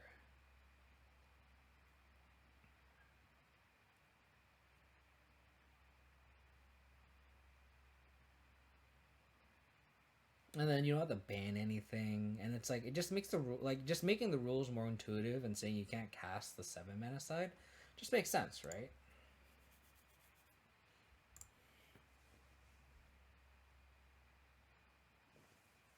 Well, I guess it depends on which build you're playing Roundsley. I've seen lists where everything cascades, like your 3 mana cascade spells, your Violent Outburst, your Ardent Pleas, all of them are gonna cascade into your Valkyrie because it's an only 2 drop. And then you play other 3 mana spells that you can cast for cheaper. So like Dismember, I've seen Brazen Borrows as like the control build. Like you can get around the cost um, of having Tibalt being your only hit off a Cascade spell. So like Bone Crusher Giant's a good example of that, right? So oh, All In Jund, yeah, I think All In Jund is literally like yesterday's version. Like if the deck is just changing so much so fast, it's actually kind of crazy. So this is unfortunate. Hopefully they don't have another um, creature, and then we can just get him with this Liliana here. That would be the ideal plan. And then if we can just survive to the late game, we have Lingering Souls plus a sword. That's pretty sweet. Yeah, I think that's the thing is like it's your tough matchup is going to be decks that just go insanely fast under you now because like now that the versions are less all in, or like go wide decks like humans, you know.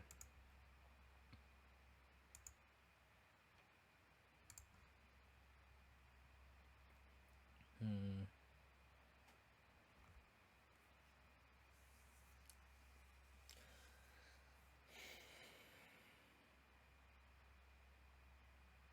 Trying to figure out if we Liliana here or if we Kaya's Gal here.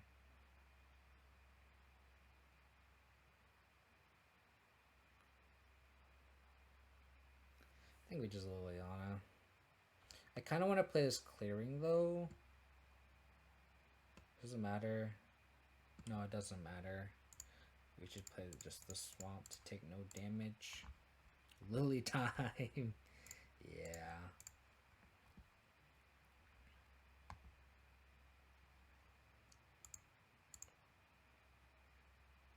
Oh, it's very good. You don't have to question it. I mean, it's kind of the point where like modern is borderline unplayable as long as that deck is existing, right?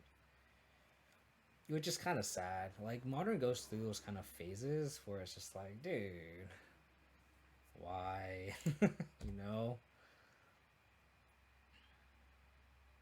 Hopefully we can um, get him with this Kaya's Guile here. If they attack Liliana, they're attacking me. Oh my goodness gracious. Oh. That makes sense.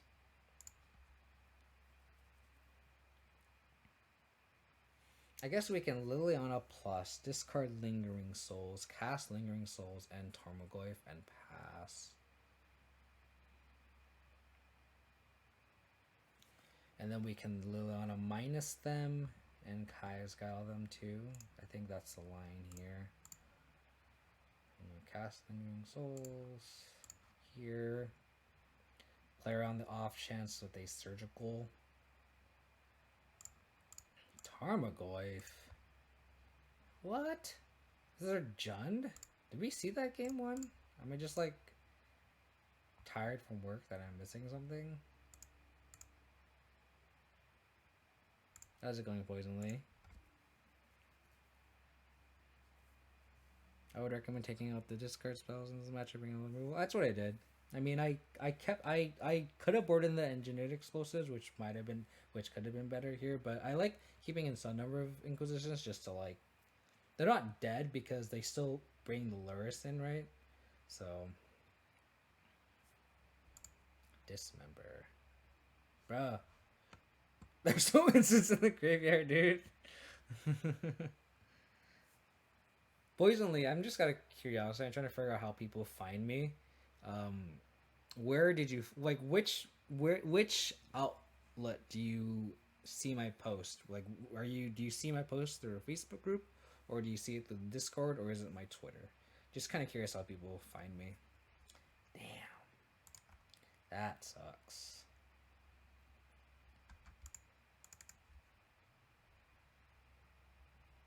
Oh, okay. No worries. So we just block here and here.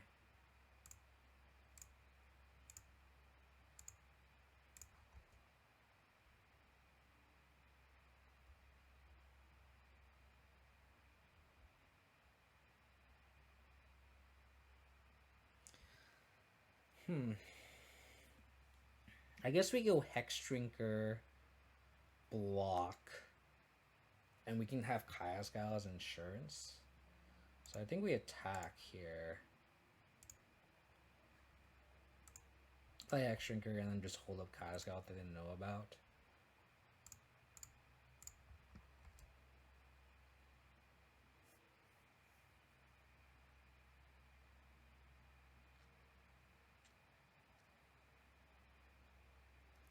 I mean, maybe. I've just been burned a lot of times where, like, the explosives are kind of clunky. Where they go, like, Swiss Sphere into, like, Scourge, for example, and then you're like, crap. And you just wish you interacted with your opponent earlier. Yeah, I think I just hold up Kayasgal here. And they're kind of, like, forced to, like, hold back, kind of. Okay. Appreciate the Kai words, though, M.A. Crossman. Put a lot of work into this deck.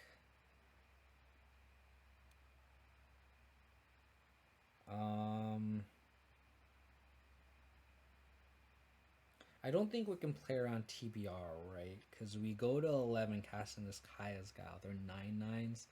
So we just make them sack and make a 1/1.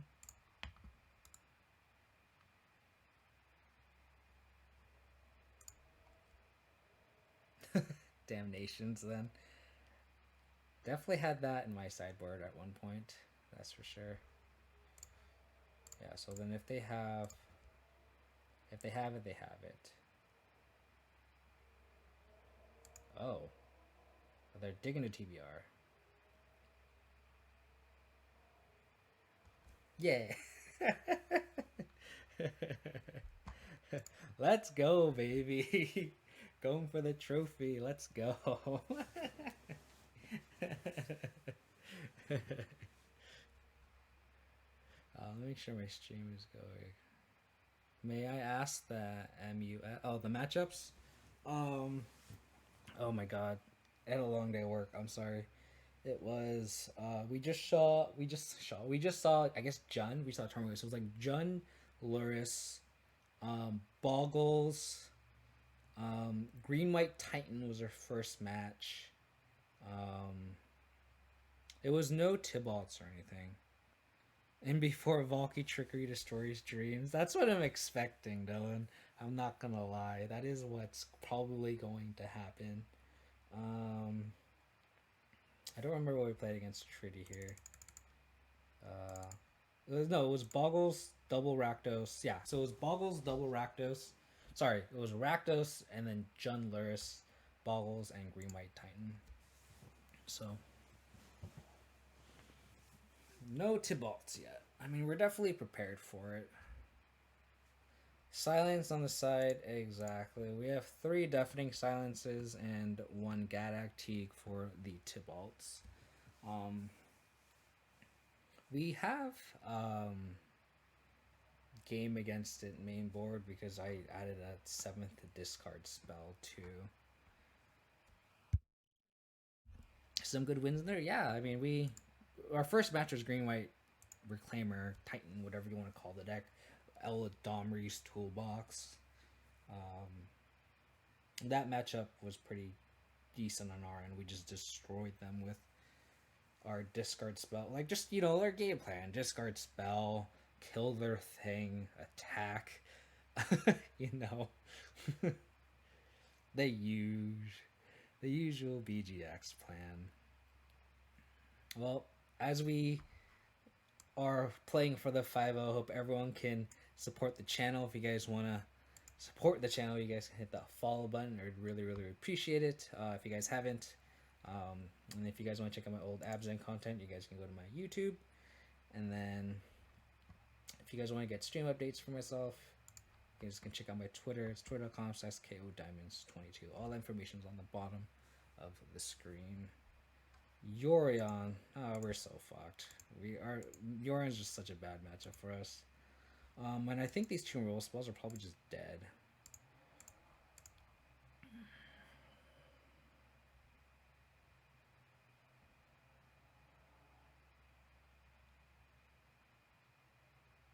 I think we mulligan this. Yeah. I mean, if we just, because like we can like bobble score us, but then like these two cards here are just so dead, if against like essentially any Yorion deck, right?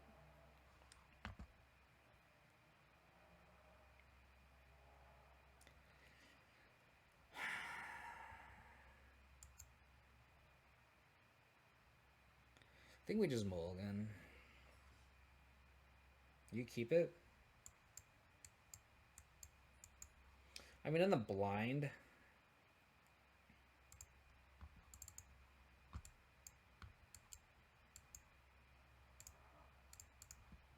we're gonna bobble trick ourselves.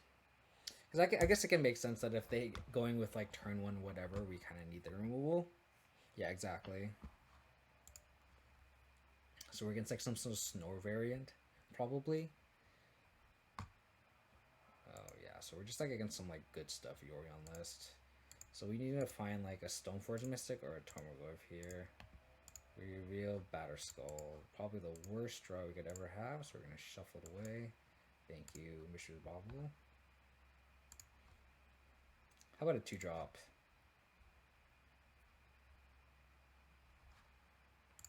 Not bad. Could be worse.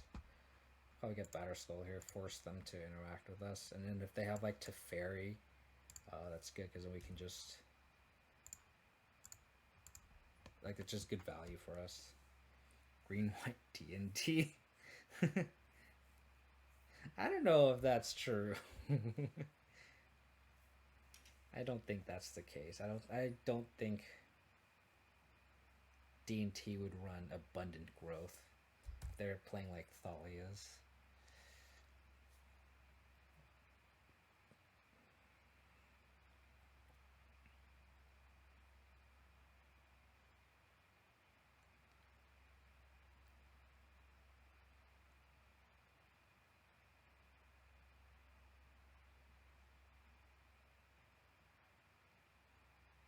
Huh, they got the Triumph. Ugh, that's awkward. I think we just need to get the Batterskull in play, as unfortunate as that is. Damn. I wonder if we need a board and chokes on this matchup. It's like green, it's like Bant. They named white. This doesn't give us any information.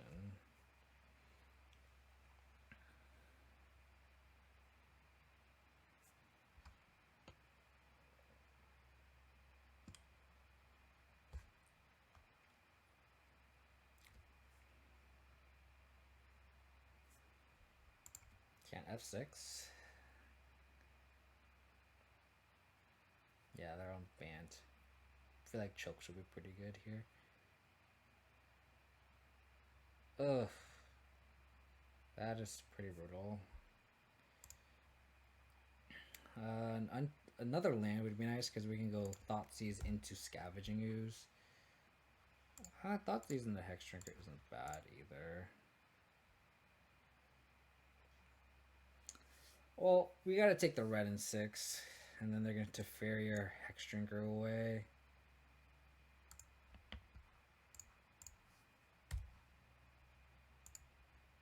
They have the World Tree, which is kind of funny.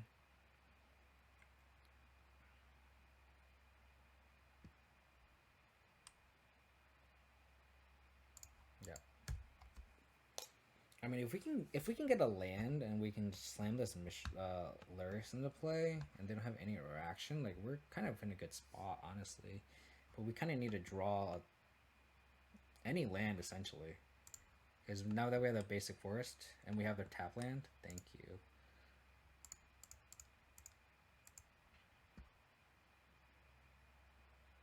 I could also just go Scoos plus Hex Shrinker and then bait the removal and then go Lurrus.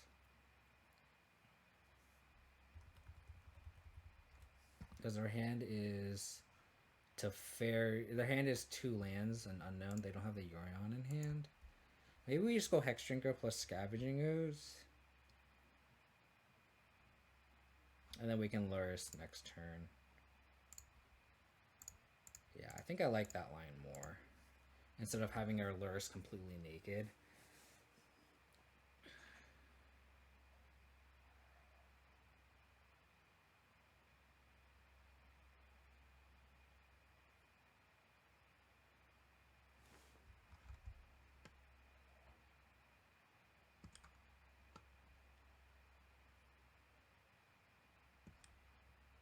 Okay. So they have 2 unknown.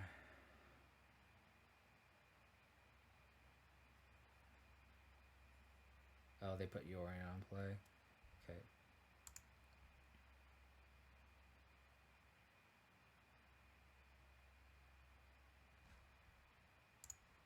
I have a feeling they don't have a rule spell on hand.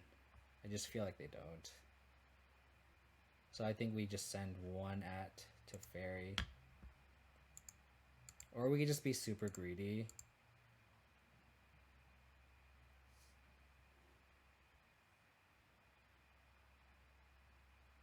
Do we want to be super greedy?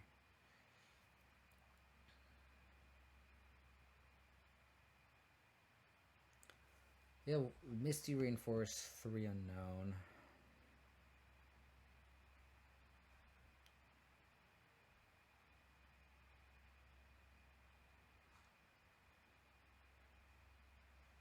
One, 2, 3, 4, 5, 6, 7. Yeah, I think we just attack both at Teferi.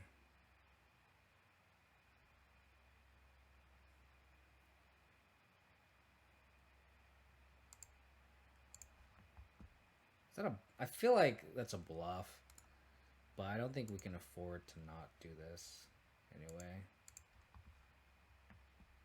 Yeah. I just have a feeling they don't have it, but it's not like we can afford it if they do. Like the downside is we miss out on 2 points of damage. I don't think that's exactly relevant here. I think I'm just gonna cast Lurrus here.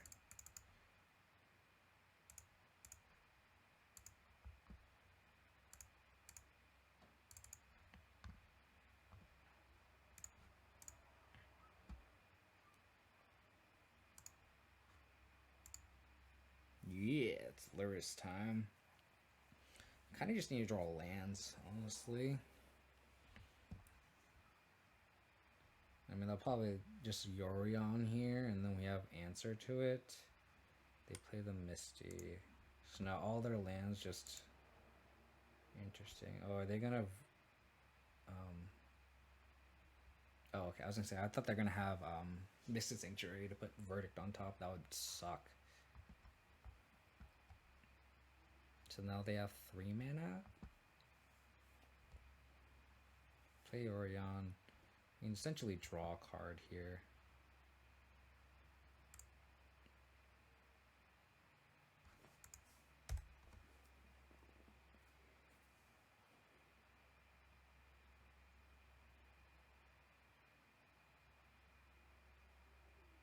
So they have all the color mana in the world. Thanks to the World Tree. Oh, I guess they can add Sprawls to the forest. I guess that's free. So then they have 5 mana at the end of turn. It's kind of good.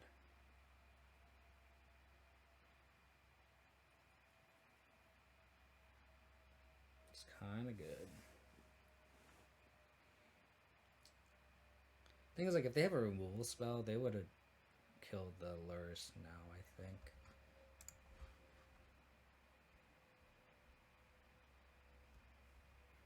Okay, that's a good draw.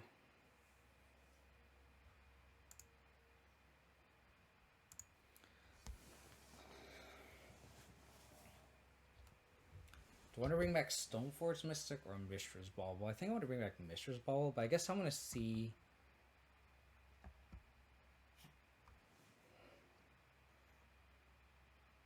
I guess I'll go Inquisition.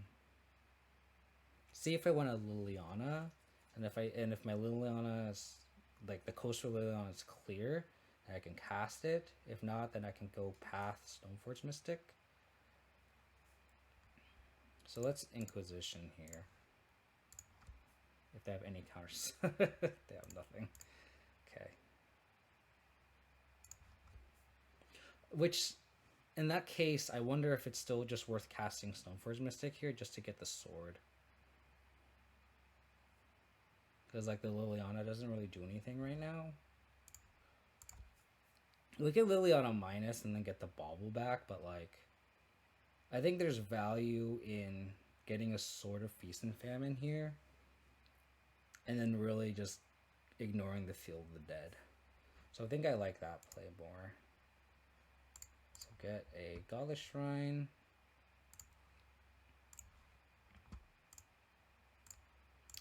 Path this.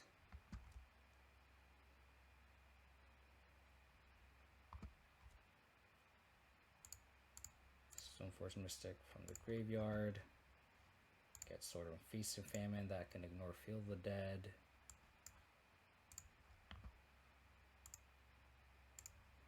And then attack.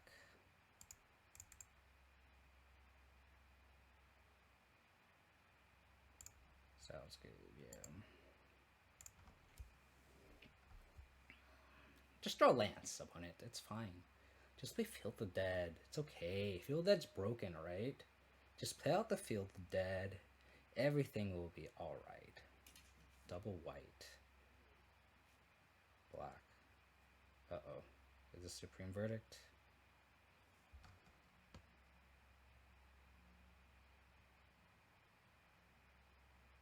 Whoa. What does that card do? Okay. So they can tutor for anything, really.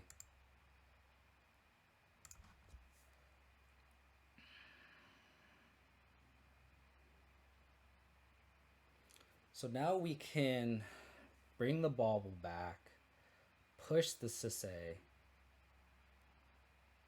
So they have field. So we know all the cards in their hand. We'll see what they search for here. What? The current mana cost less than Sisay's power. So what legendary card costs 1 or less? Right? That's kind of what we're asking here.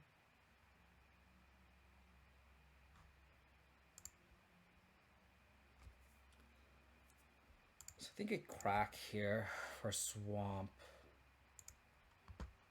Get the Bauble back, just in case they interact with the Lurrus. I'll push this. Okay, they don't have anything. Perfect. Activate this. Put this here. Put this there. What are they drawing? Exile target non-land permanent. So our sword's going bye-bye here, which is fine actually. Because now we just win with X Hex Drinker. Yeah, so we just win this with this Hex Drinker.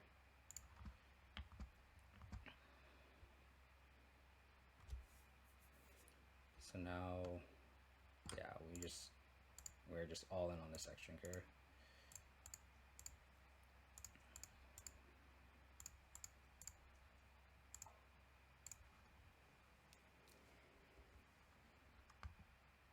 Like, this is cool, but I don't do shit right now.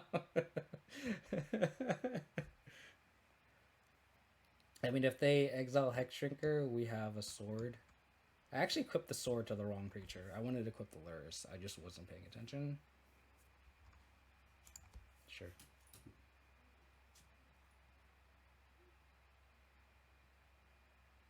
I just was not paying attention.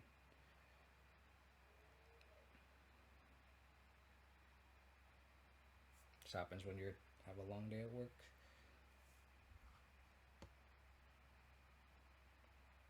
Like, this doesn't do anything.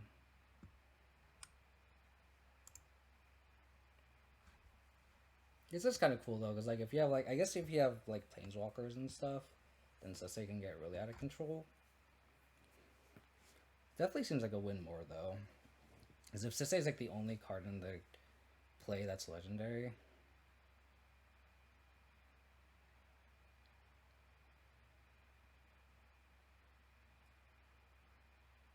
Yeah, you're not wrong. You're not wrong. This mine just got F6.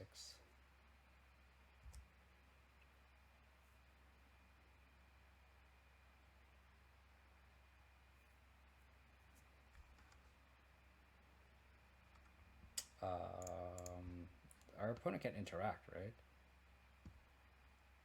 1, 2, like they can activate World Tree.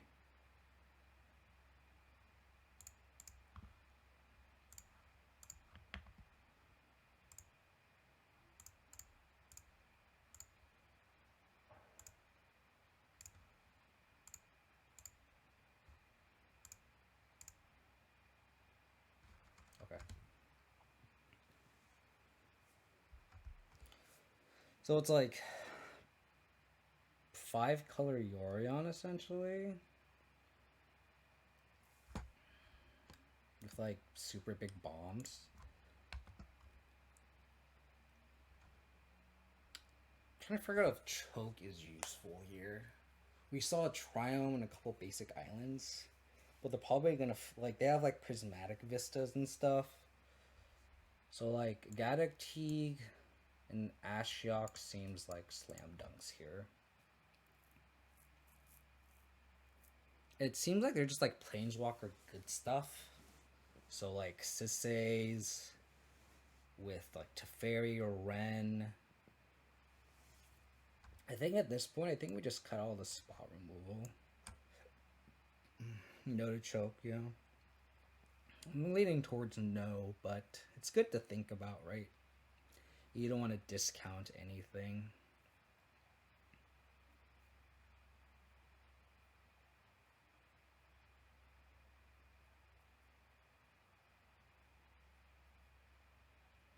So I think we brought out all the just removal spells. So we still have the 3 decay and the Liliana, so we can answer Sisei. So I guess the last card that we can just fill out is just like a Lingering Souls.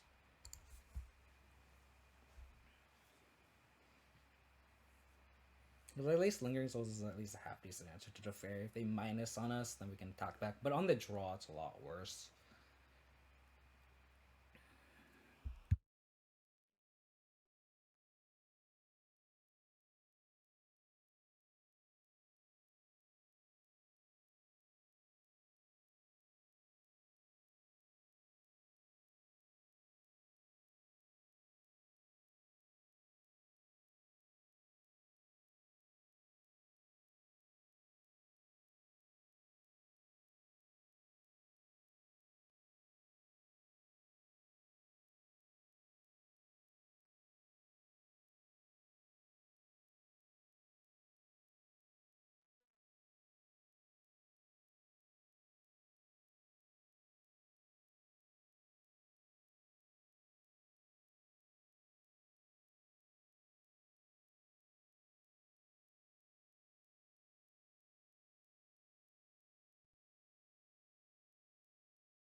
I'm sorry.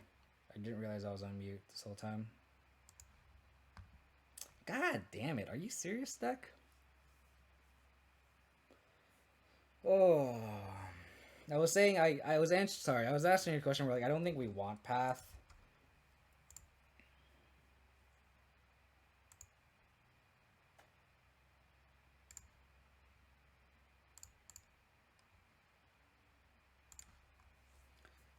Because they're only on Yorion, I feel like. Opponent will into 5 too. So at least it's fair, I guess, if you want to put it that way. I'm gonna bobble ourselves. Inquisition of Kozilek. I think we wanted Inquisition of Kozilek.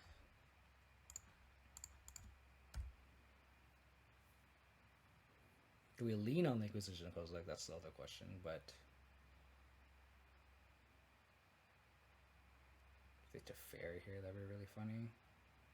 Oh, they're getting Yorion in hand. Wow.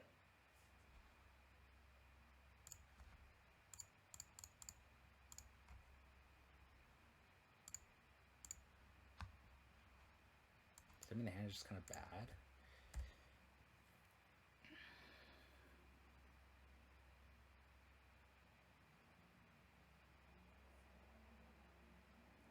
I mean, if they go Yorion next turn, I'm perfectly fine with that, right? If they go Verdict, like, sure.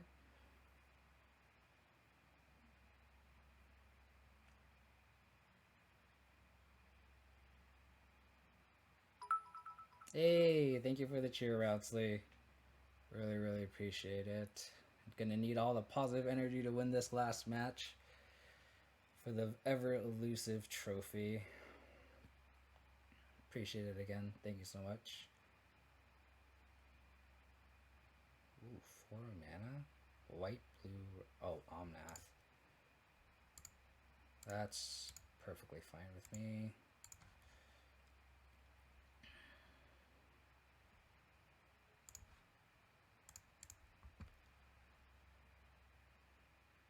But now if they Yorion, that kind of blows. But then we can race a Yorion, essentially.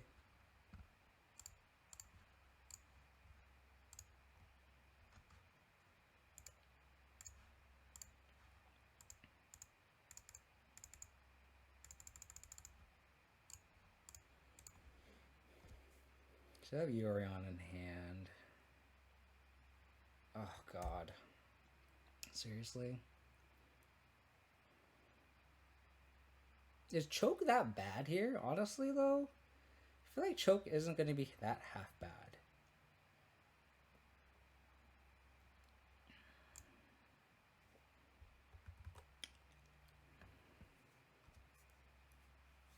So I think we have to plus, discard a land, Lurrus, bobble back.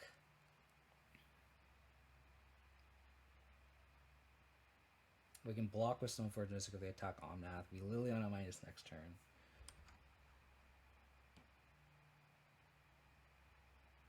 Yeah.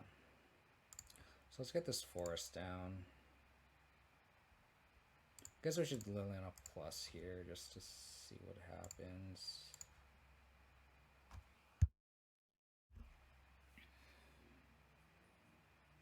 I think this Inquisition is kind of a blank. Oh, I should have sprawled first. I'm an idiot. Oh, okay, didn't get punished. Oh, they're gonna Niv now? Fuck me. Fuck me. I just sequenced wrong. 100%. 100% because I'm a scrub. Don't think it's going to matter. They're just gonna outvalue us by drawing a jillion cards with Blue Niv Visit. Oh, they don't have black mana.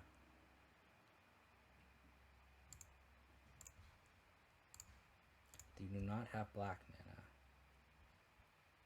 That's gonna play tapped. So they don't have black mana for Niv Visit. That's crazy. I honestly kind of like Chokes here.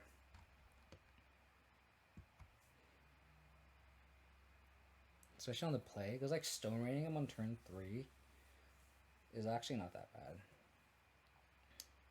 Yeah, that's fine though, because that means like if they spend their turn doing that, that's fine.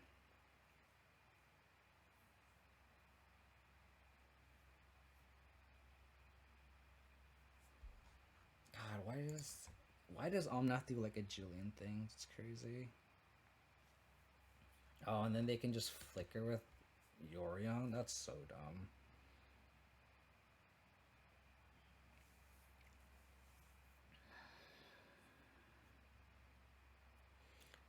The thing about it though is like, do we want chokes instead of Ashocks here? I feel like we do.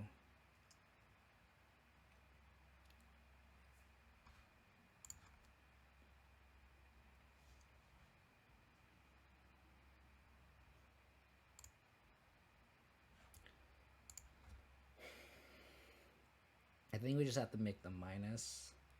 Cash in this Liliana now.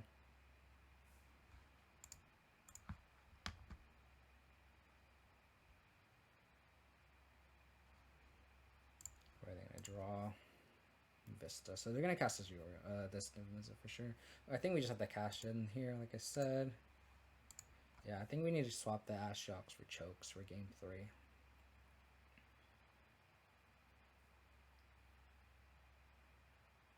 They sacked the Yorion here. It's interesting.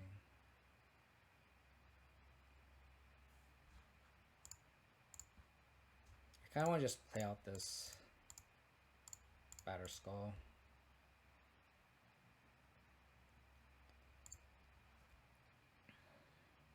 Just so that we can just block with this Stoneforge Mystic.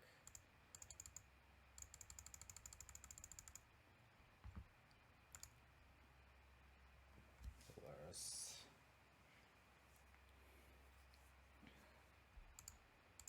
Oh my god, you're just drawing so many cards. Like, do we need to keep in Fatal Push for these Omnaths? I feel like the answer is no. But it just feels so bad, though. The thing is, like, we mull into 5, and as did our opponent, but our opponent just is able to just draw a jillion cards. So every card they have just draws a jillion cards, right? So we don't know anything in their hand now.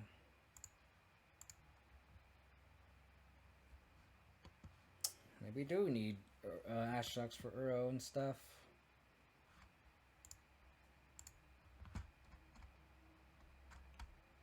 Puts Kaya, Dreadbore, Red and 6, Ashok, Lightning Helix, and Bring the Light in the hand. They don't even put Uro.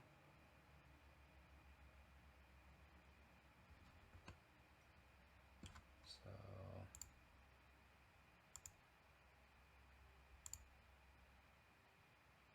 2, 3, 4, 5, 6.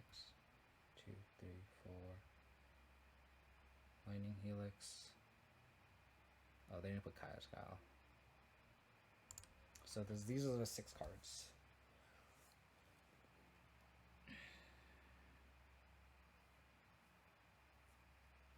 How do we win here? We need to draw literal sort of Feast and Famine. Maybe Ashok is good because of the Bring the Lights. Never mind. Okay. That is the 5 mana Kaya maximized. I think we need to lean on chokes just to like cheese them out, right? I think we just have to. And then maybe we just trim Lilianas, or maybe we trim an Abrupt Decay. Maybe we just trim Abrupt Decays.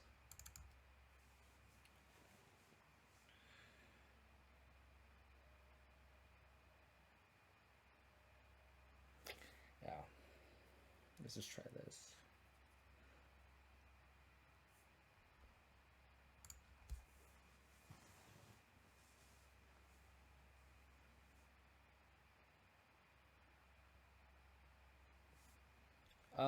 I mean, you could do that Roundsley, but I don't think that's worth it. I feel like that's the access we're not trying to fight. I feel like at that point, like, we're kind of overboarding that sense. Like, would you rather have EU or would you have choke? I don't think I want spot removal, honestly. Let's just cast this. They're not gonna have any discard spells.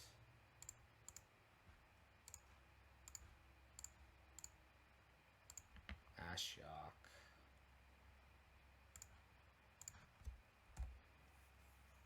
So turn 2 Goyf, turn 3 either choke or Mishra's Bauble, or choke or Ashok seems good to me.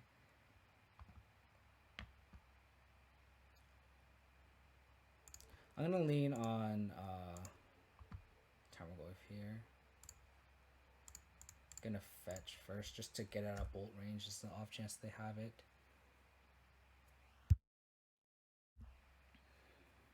Get a Triome here.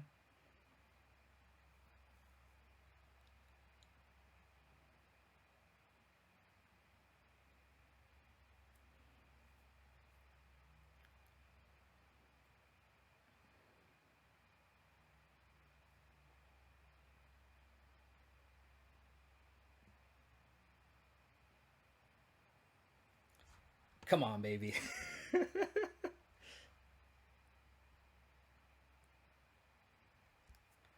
Oh.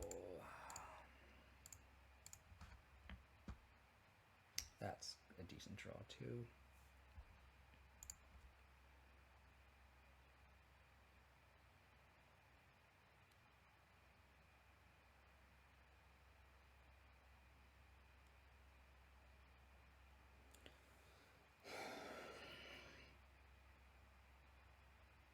Do we just get this choke down now? Or this Ashiok? Attack first? Yeah, I think attacking first is a good idea. See if they like path this or something. Oh, please, Mother of Mercy, tap out. Oh, they're gonna just... Oh. Oh, okay.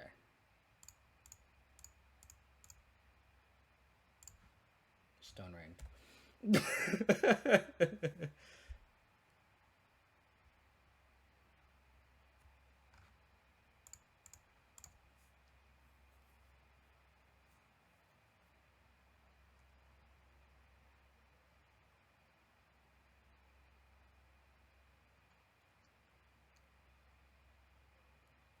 Wait, that's not an island. That's my land. You're not supposed to play that kind of land. What are you doing, opponent? That's not fair. So now do we just play Ashiok here to shut off future fetches?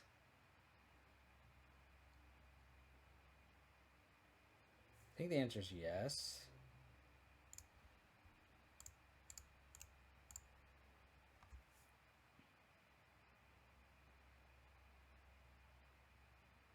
I think I play Ashiok here. This is game 3, Dylan. I feel like I want to play Ashiok just to shut off fetches.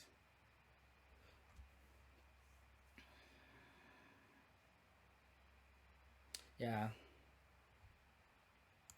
I think I like just Ashiok here. And hopefully their hand is just full of fetches. And they just can't play anything. I definitely don't want to minus in a deck potentially having bolts and Renin 6s.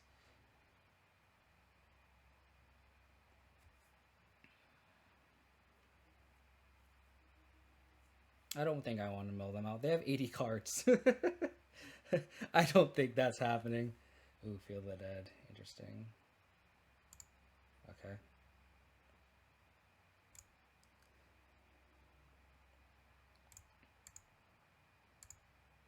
Do I want to Abrupt Decay that? I think I kind of do. Like, what else is Abrupt Decay going to do? Yeah, exactly. Okay, well, that's actually a decent draw because I kind of wanted to get Sword of Feast and Famine too.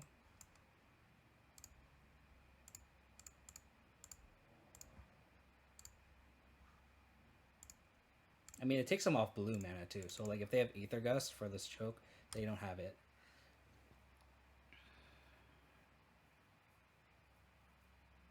Exactly. Exactly, everyone in the chat. We're all on the same page here.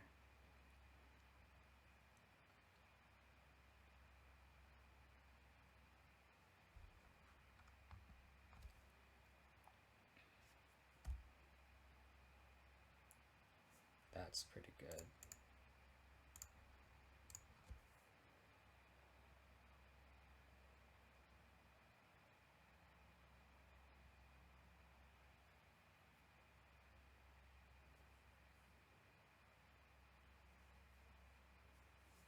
This is Veil of Summer?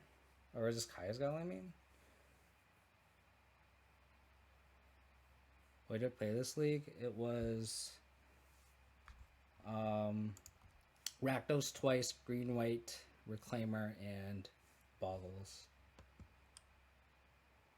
I'm gonna activate Batterskull here, and then sack the Stoneforge Mystic.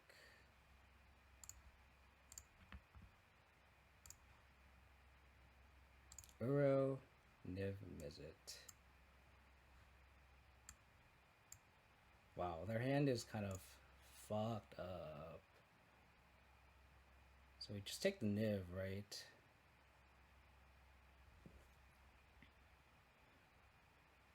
I think we just take the Niv.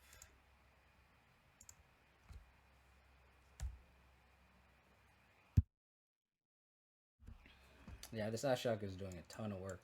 Hopefully we draw another land, and then we can just equip this sword. They play the plains. Oh no, what is this? Oh, they get Yorion in hand? That's fine. They can cast the Yorion for good measure. Land. God bless.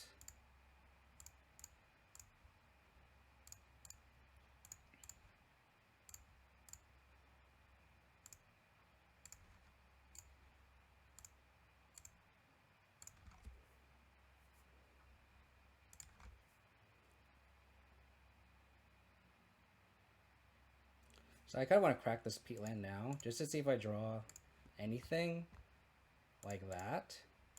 I can just cast it. Ooh, that's really good, because now I can equip the sword to the Batterskull and attack through the Yorion too. So the Yorion in hand, Uro, and then 2 fetches. Assembling Voltron, yeah. Too bad the Voltron dies the path to exile, but let's not talk about that.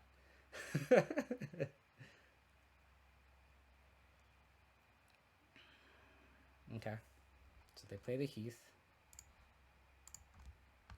Okay. What did they draw?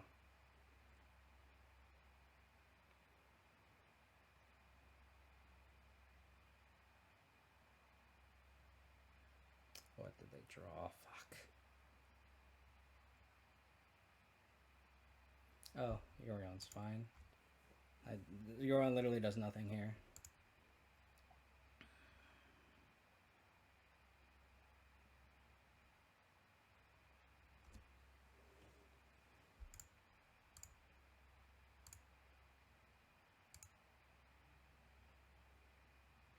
Yep. Decay was definitely clutch there.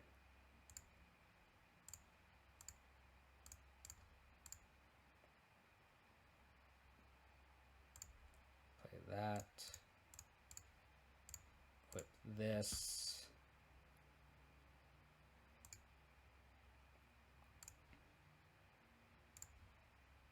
Attack.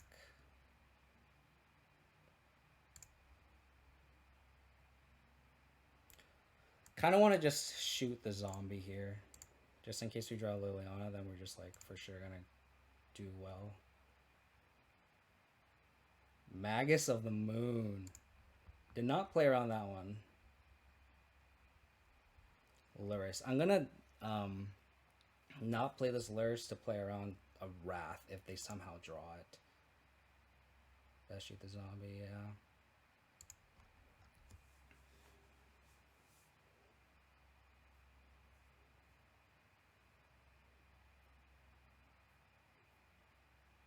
Oh my god. Please just draw nothing, opponent. I'm begging you.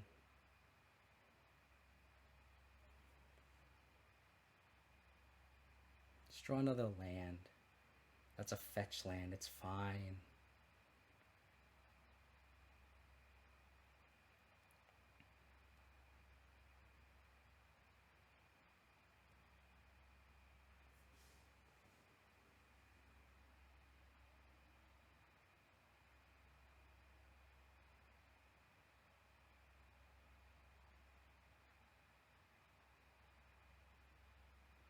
What are they doing? They're tapping mana.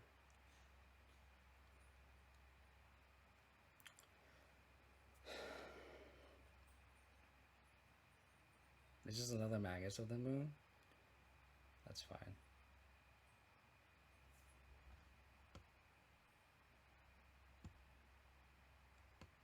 Oh, okay.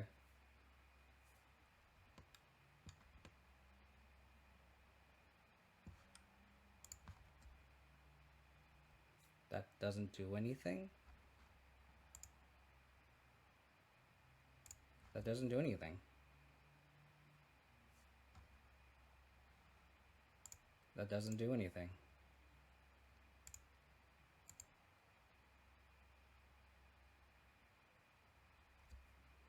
That doesn't do anything. Win? We know all the cards in our hand, Dylan. I'm just gonna play this out. But like this... Okay. And before Hidden Fog. Let's go, baby. Let's go. Get that trophy. Let's do this. Easy peasy. Who said VGX is unplayable? Tibalt Meta, it's okay. We got this. Don't worry about it. Hey, thank you for the gift subs, Roundsley. Starburst, Poisonly, Roptimus Prime, the Boat Guy, and Arcbound Twerker. You know what's funny, Roundsley, is you actually picked all the people, at least 4 of the 5 people are regular viewers, so that's actually kind of awesome that you picked people that kind of have been hanging out at the stream. But oh, that feels so good. We didn't play any of the Tibalt decks that we're targeting, but we did get that trophy, and that's all that matters. There's random from the system, so worked out. Yeah, no, I appreciate the gift subs, Randy. Really appreciate it. Oh, that feels so good, especially being that bad matchup at the end as an end boss. Ooh, baby, that just feels so good, so good. Oh man. Oh, okay. I'm gonna have to screenshot this later, but assembling Voltron there, it's pretty sweet. Getting that Batter Skull in there, pretty good. Choke plus Ashiok is a nice little prison combo there, right? That choke was super clutch. Yeah, and I think that's the thing. It's like you have to kind of. I think that's one of those arguments against like sideboard guides, right? Where it's like these decks are kind of ever changing, and like Yorion builds can be so different, and like I feel like some things are better on the play than the draw, and like it's good to evaluate on the fly and see like what cards are gonna be better in certain matchups, some cards are worse, right? And I feel like Choke is one of those cards that are just better on the play. And it worked out, and then we went Choke into Ashiok, which shut off all their fetches that they had in hand, which was 2, shut off all the blue sources. We essentially became like a mini prison deck, shutting them off blue mana, and then just assembled Voltron and killed them with a Battle Skull Germ token. So you had a lot of removal to cut, right? I cut 1 path and 3 push, and I think I trimmed 1 decay. Yeah, so I trimmed 5 removal spells essentially for 2 chokes, 2 Ashioks, and something else I don't remember. I had to watch it earlier again on YouTube. Yeah, this stream's gonna definitely be blasted over on Reddit and YouTube. Without blue, they're kind of just a mopey, forcey mid-range deck. Exactly. I mean, the power is definitely in the blue with Uro, Omnath. I mean, even cutting off Niv Mizzet, right? Like, just their blue cards are just really like Supreme Verdict was their out, right? And cutting the blue off that is super clutch. So that is one of the cards that I was kind of scared of. But the fact that Ashiok cut off the 2 fetches was superb. So really happy with how the deck has been performing, and obviously today performed fantastically. I've been putting a lot of work on the deck, and they've kind of made some last minute changes, honestly, before the stream started, expecting there to be a lot of Tibalt. So I actually had 2 Deafening Silences last stream, but I added the 3rd one and actually added a Gaddock Teeg in case there were a lot of just more Tibalts, right? So at least Gaddock Teeg can carry a sword. So that was kind of my reasoning, and I also added a fourth Inquisition in the main. So I had 7 discard spells, which is I think a kind of a big change compared to other BGX decks. I had a main deck Spellbomb, but I think that's not where the meta is right now.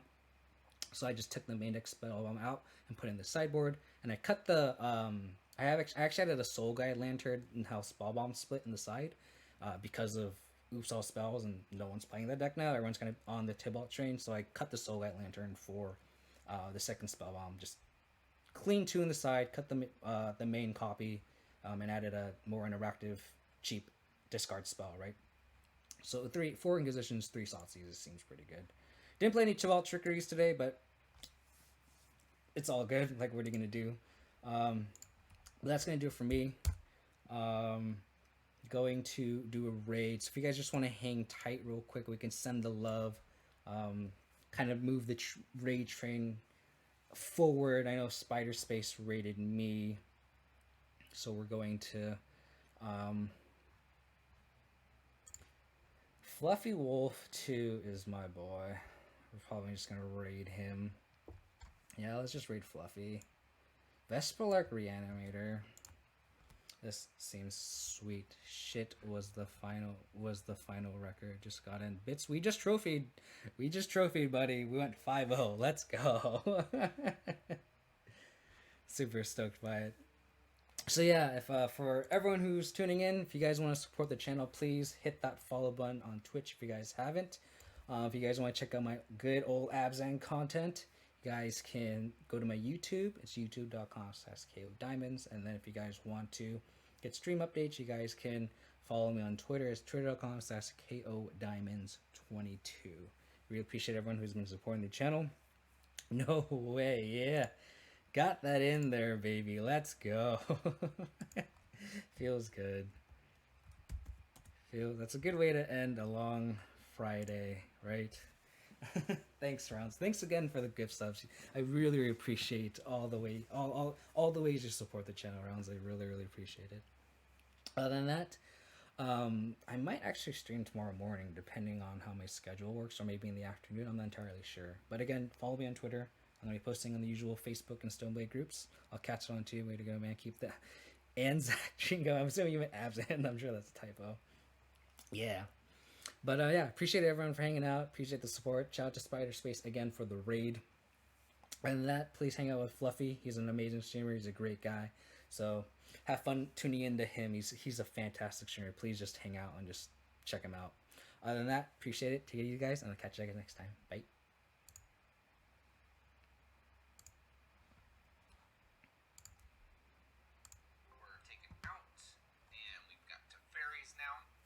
Decided to actually up the inclusion of persisting or undying type of creatures to help us with potentially body double. Body double with any of these types of persisting creatures can end